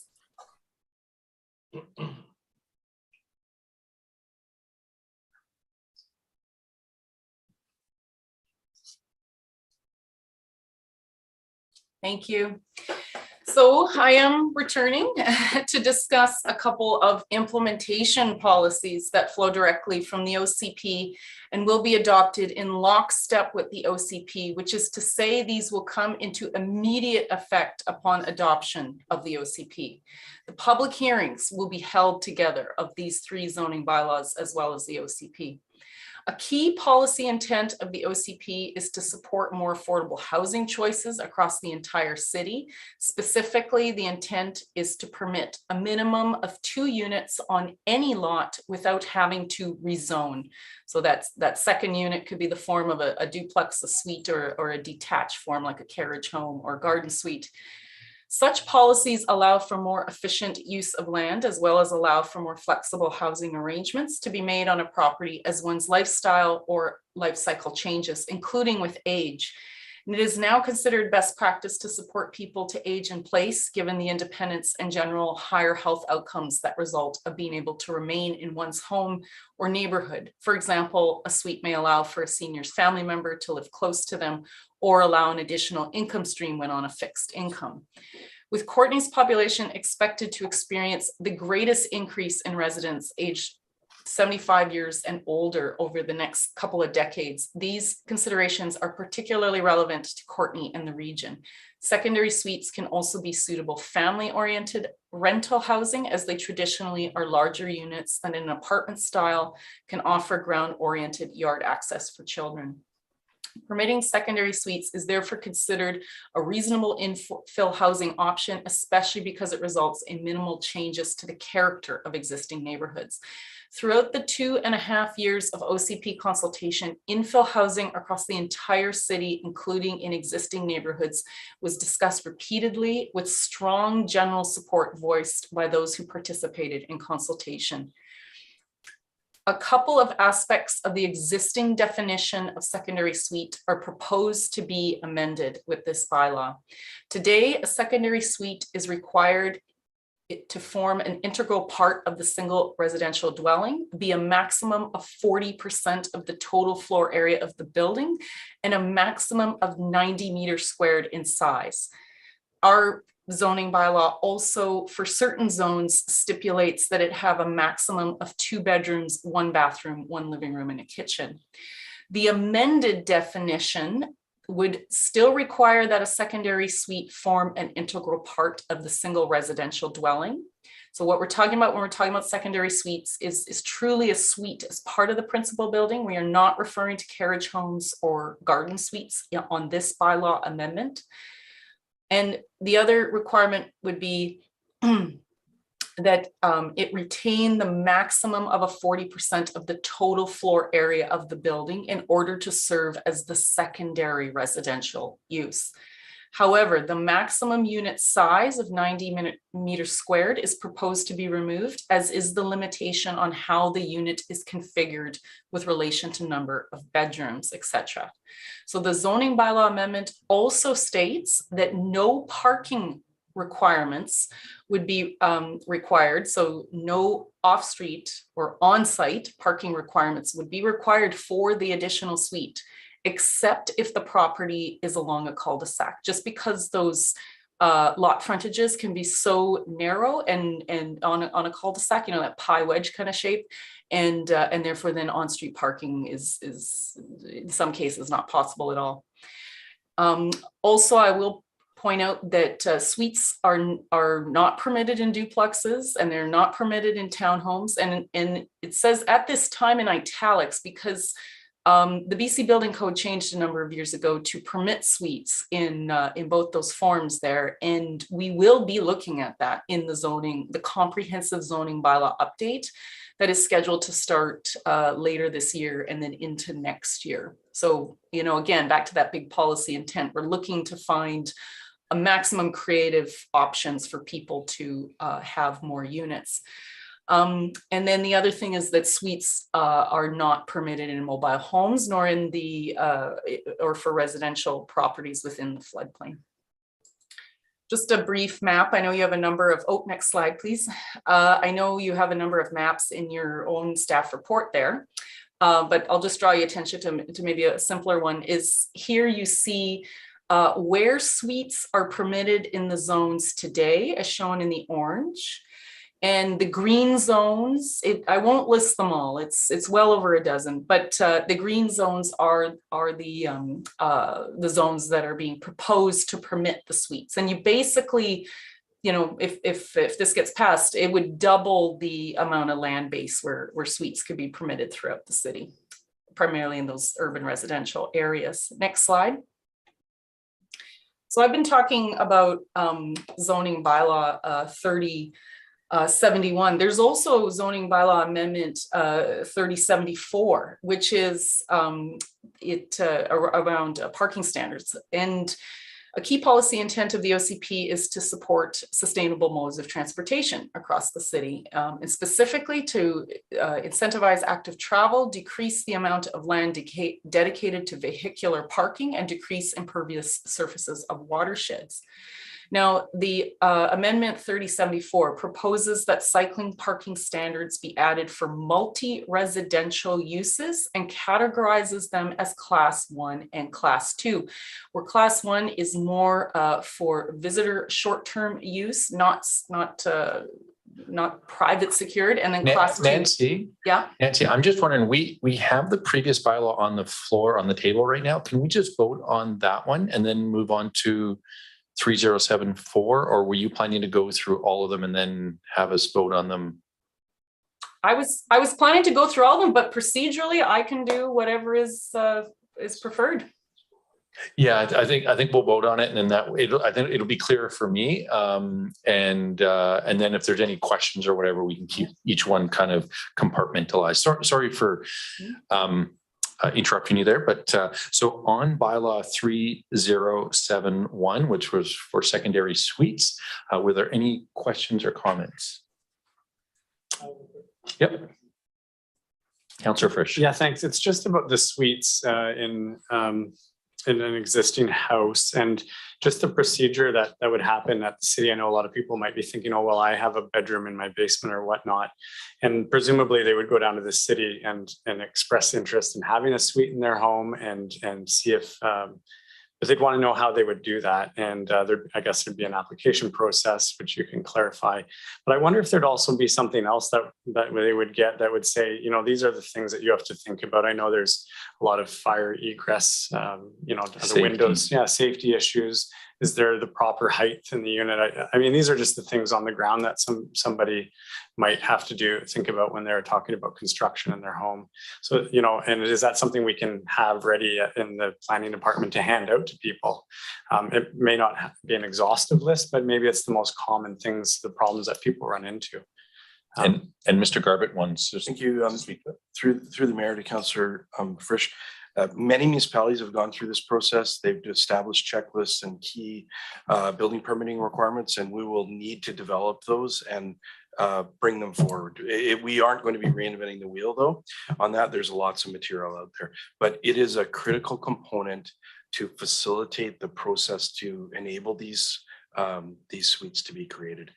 But I will advise council, though, that life safety minimum requirements for the building code are often very challenging to do inside of existing buildings. People will be frustrated, they will point to issues, etc. These are life safety issues in the building code. These are very important matters.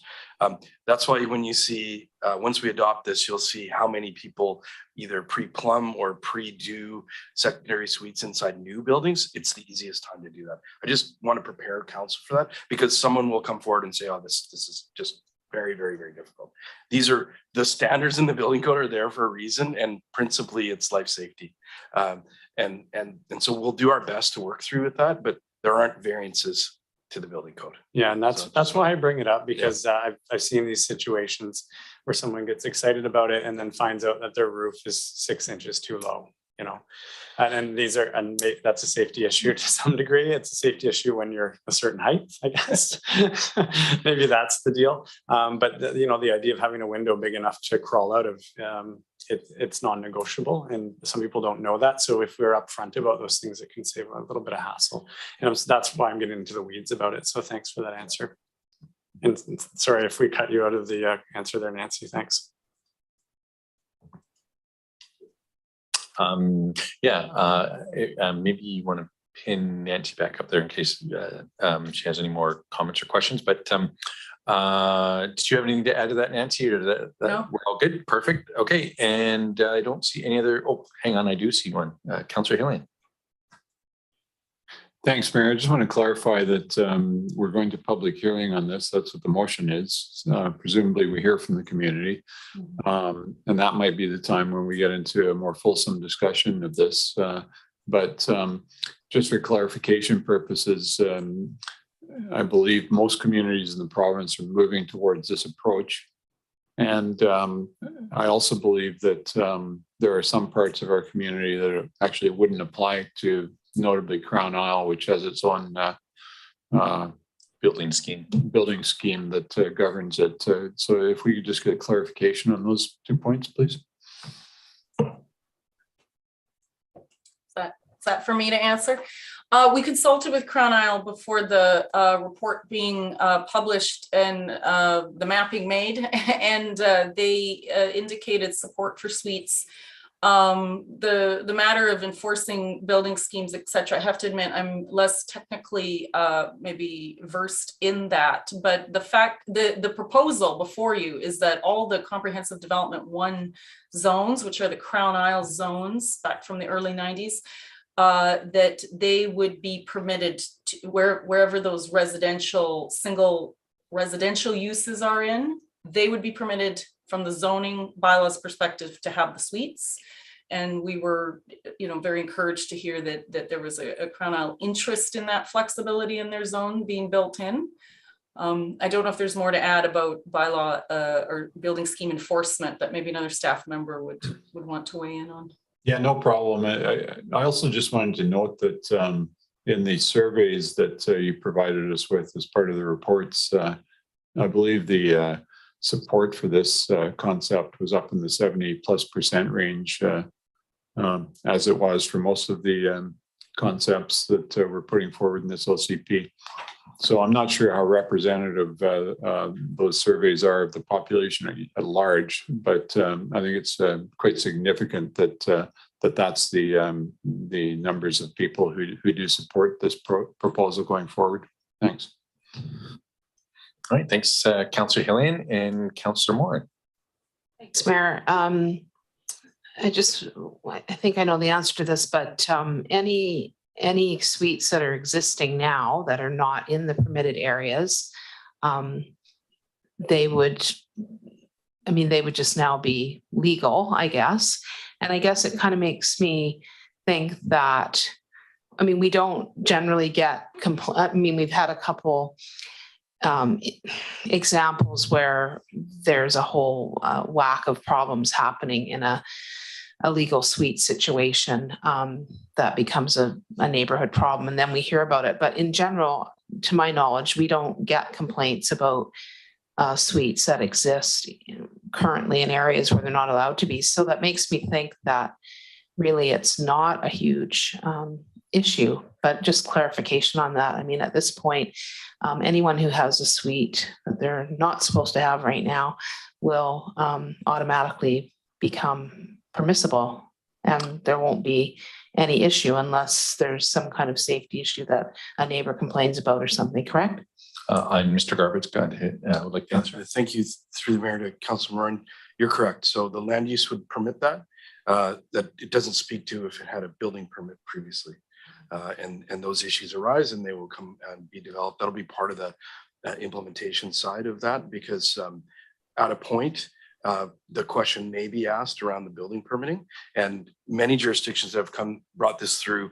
They've developed minimum requirements that are typically just life safety. Again, I would speak to the challenges a little bit in existing buildings. So the intent is very clear in this OCP to make this happen, and the building department will develop an approach to accommodate and look at permitting inside existing dwellings. Excellent. Thanks for the questions. And I think that's it. So we have the motion on the floor for bylaw 3071. All those in favor? Any opposed? And Nancy, we'll get back to our regularly scheduled program. I do apologize because I'm not sure how far you were through 3074, but I'll hand it back to you. Yeah, no problem. These slides are much shorter than the OCP presentation. So I think the slides coming up online as I speak, but I'll maybe just remind some of those key things was, policy intent to support, incentivize active travel, decrease amount of land, dedicated vehicular parking. That actually was a connected discussion point, one of your variances you were talking about earlier, and then decrease impervious surfaces in the watershed.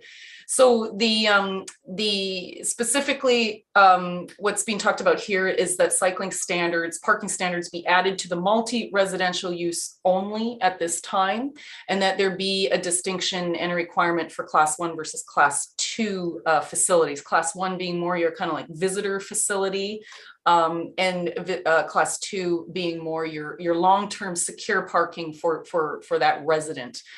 Maybe that's the form of a bike locker or some sort of cage or accessory building for that, but secured.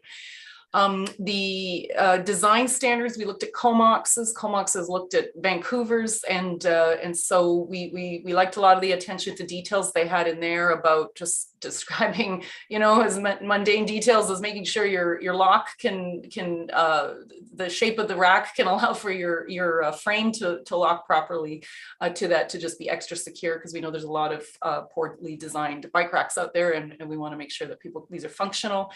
And other things like visual and surveillance and lighting, particularly in those bike rooms.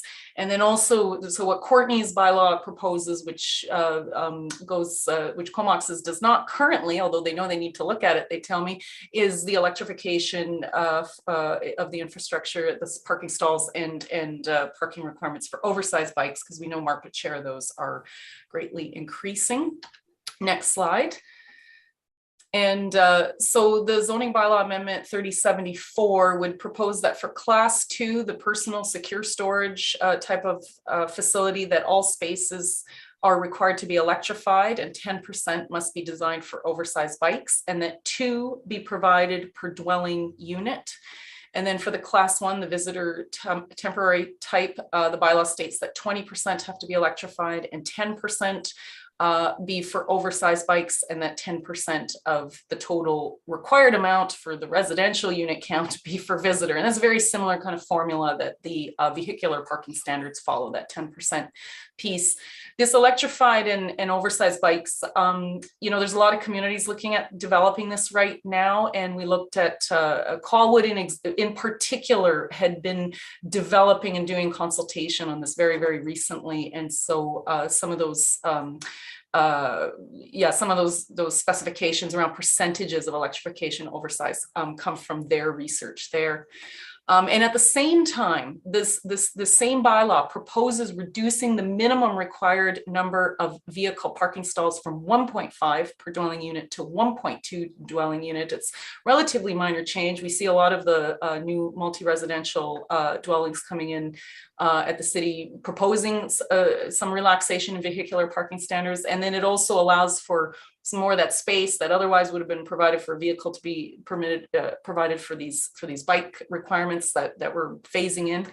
Now, I must emphasize that these proposed bylaw changes, both 71 that you just voted on, as a form of infill development, and 3074, the bike parking, are the first in a series of changes on these topics that will be examined in more detail with the wider community during the comprehensive update of the zoning bylaw that, again, will follow adoption of the OCP, expected to occur primarily next year.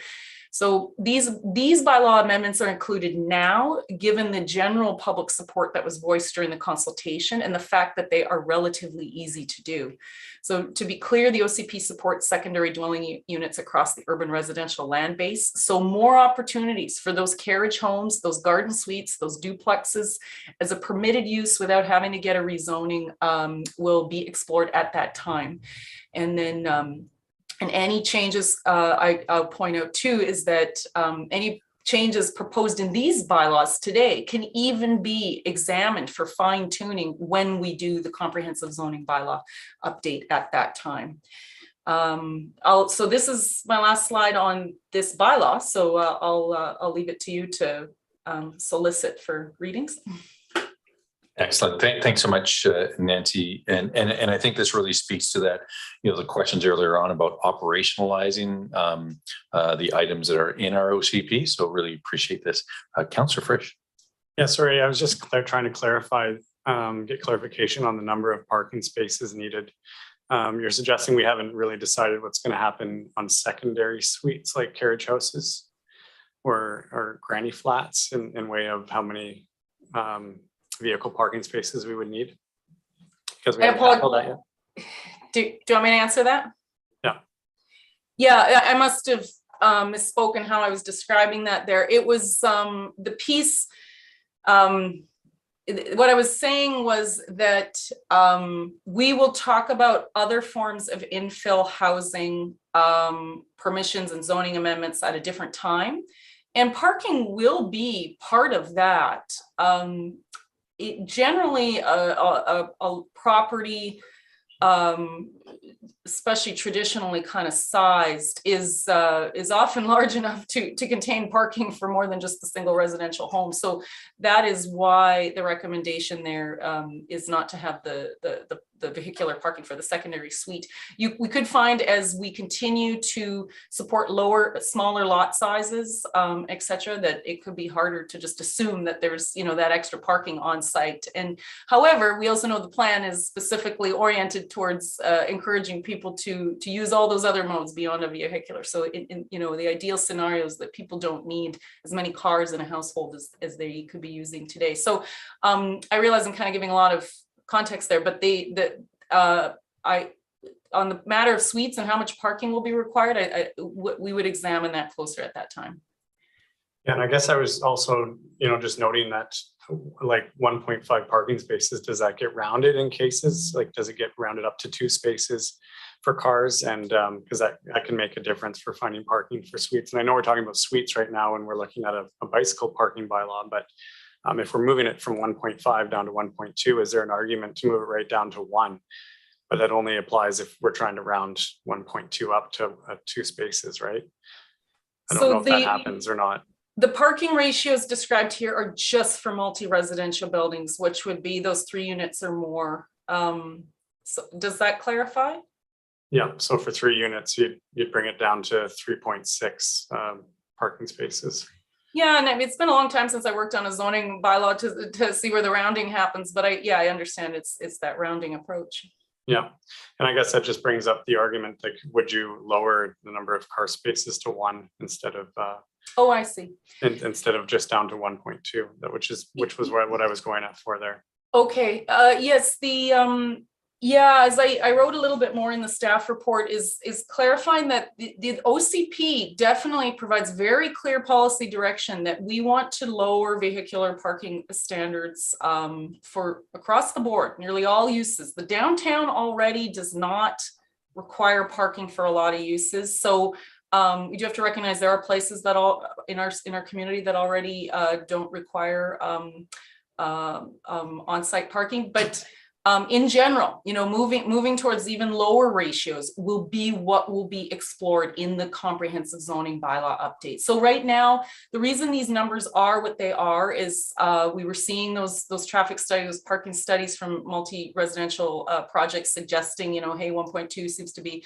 a number that seems feasible, but and it's a trend. It's kind of, I guess you could say it's kind of a transitionary approach in our parking standards until we have the ability to examine them more fulsomely and enact the fuller OCP policy.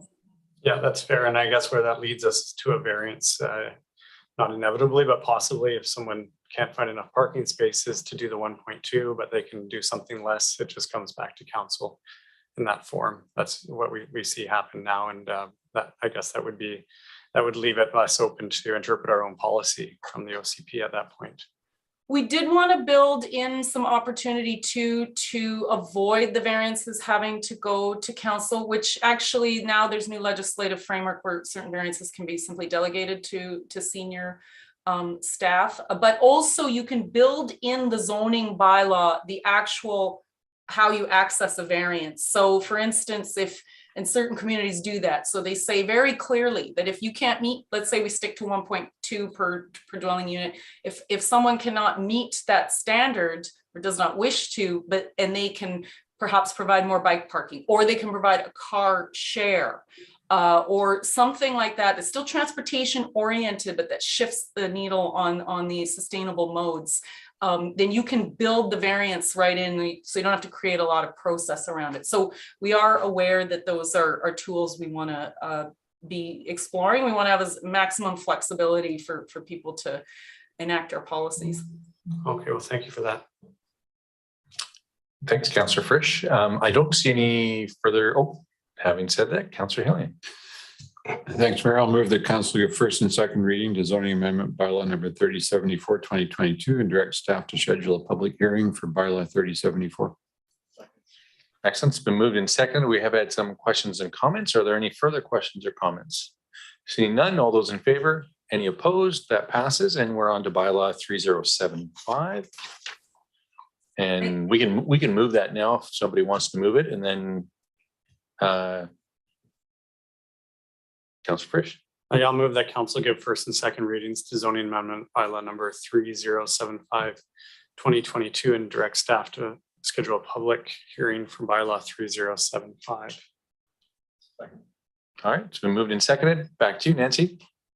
So I have just one slide, and it's mainly an aesthetic one, so I don't even know how useful it is, but if someone's so kind to bring it up. So the final zoning amendment bylaw 3075 simply includes the development permit area guidelines and the temporary use permits to be included in the zoning bylaw rather than the OCP, which is where they are contained in the 2005 OCP. Now, zoning bylaws allow for more bylaw enforcement options such as ticketing, which will assist with compliance in instances where the zoning bylaw is not being followed. Additionally, a zoning bylaw is a more operational development application tool that outlines land use requirements, whereas the OCP is a policy instrument that is meant to direct requirements and regulations. Because development permit areas and temporary use permits are more operational regulatory tools, we believe it will be more logical for a development applicant to access these detailed oriented regulatory requirements in one place, the zoning bylaw, rather than consulting both the OCP and the zoning bylaw for projects that do require development permits.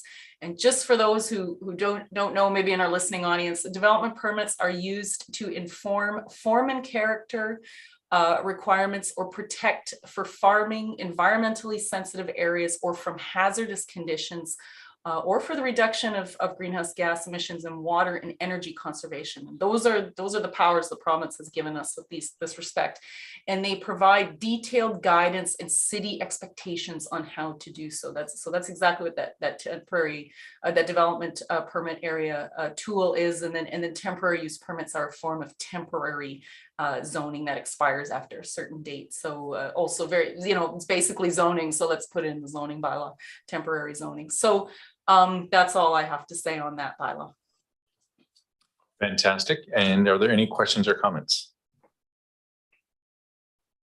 Seeing none, all those in favor? Any opposed? And that passes. Thanks very much, Nancy. That's been a very exciting night. I know it's a major milestone. So just again, want to give great kudos to the staff that have obviously worked their butts off. Sorry for the language, but and the advisory committee and our community that's really stepped up to get us to this point, and really looking forward to these public hearings. Thanks again. All right, for first, second, and third readings. Councillor Hillian. Thanks, Mayor. I'll move that council give first, second, and third reading to election bylaw number 3073. Excellent. And are there any questions or comments regarding? Seeing none, all those in favor? Any opposed? That passes unanimously. Councillor Cole-Hamilton. Yeah, thanks, Mayor. I'll move that council finally adopt housing agreement 3040 Kilpatrick bylaw number 3065, 2022. Okay, it's been moved and seconded. And Councillor Theos. Thanks, Mayor. Yeah, in this regard, I always feel that there has to be a balance between being able to accommodate development and trying to add that density, and also to be cautious and concerned for and be aware of the concerns of the people that are in the area that are affected most. And in this regard, I do feel myself that the businesses in that area who have already accommodated for this development location will be overburdened, in my opinion, by adding more development of this nature and intensity in their area. So I am going to be not supporting this bylaw. Thank you. Thanks very much. Any other questions or comments? Seeing none, all those in favor? Any opposed? And we have one opposed, Councillor Theos. And moving on to bylaw 3030. And Councillor Frisch. I'll move that council adopt council remuneration bylaw number 3069, 2022. I think Sorry. you're one off. Am I missing one? I'll move that it passes. You were very excited about that. Oh, we're though. over there. I was. Okay, so bylaw 3030, I'll move that council adopt zoning amendment for 3040 Kilpatrick, bylaw number 3030, 2022. Thanks very much. And it is confusing because it's two bylaws basically for the same address. And any questions or comments regarding this? Seeing none, all those in favor? Any opposed? One opposed, Councillor Theos. And Councillor Frisch again? Councillor Frisch. For real this time, I'll move that council adopt council remuneration bylaw number 3069, 2022. Excellent. And Councillor Theos. Thank you very kindly. You know, this is a situation where I've had a chance to chat with some of the public over the last few weeks. And, you know, even though to most regard, people do feel that many of the comments that were made at the previous meetings, two previous meetings before, you know, were not, you know, unfair comments and had validity. But, you know, there is a sense that there's a recovery happening and people are genuinely really, you know, struggling. And that struggle is deep in many cases, and you know, to the difficulty of voting a significant increase, even though it's going to be you know, for the next incoming council, it just doesn't sit well with a lot of the people that I've spoken with, and I have to you know, follow my gut in that regard, and you know, feel that you know, that perception is that it is too large and too soon during a recovery. So I would be voting against this. So thank you. Thanks, Councillor Theos. Any other questions or comments? Seeing none. Well, maybe I'll make a quick comment then, and just on some of the I think arguments around this, just briefly. You know, that this is for some people might view this more as a volunteer position. And I can guarantee you for myself and looking around at this council, and including yourself, Councillor Theos, who has been acting mayor for the last while, that that not only is the amount of work that we do sometimes significant. I'm not sure if you counted all the pages in our agenda today. I believe 1,000 something, and that's not the type of thing that the average volunteer will do day in and day out. And so I do see this as more of a job. And I commented last time that, you know, with the pandemic, it wasn't that things got less. I actually ran out of time and wasn't able to continue running my business and had to sell it. And I look around, not just here, but across the country. And I think that's a fairly safe thing to look at. The second thing that I'll just comment on as well is, you know, and it's one of the sometimes problematic issues is that we don't get yearly increases. And in fact, you had said, let's not give ourselves those yearly increases. And we're like, well, we don't get them. So we already have that baked into it, which means that when we're looking at it every 4 years, we're that much further behind other municipalities that are getting those yearly increases. And so we're going to look to staff to come up with a system that's a little bit fairer to move forward. And I'm going to channel my inner Councillor Morin.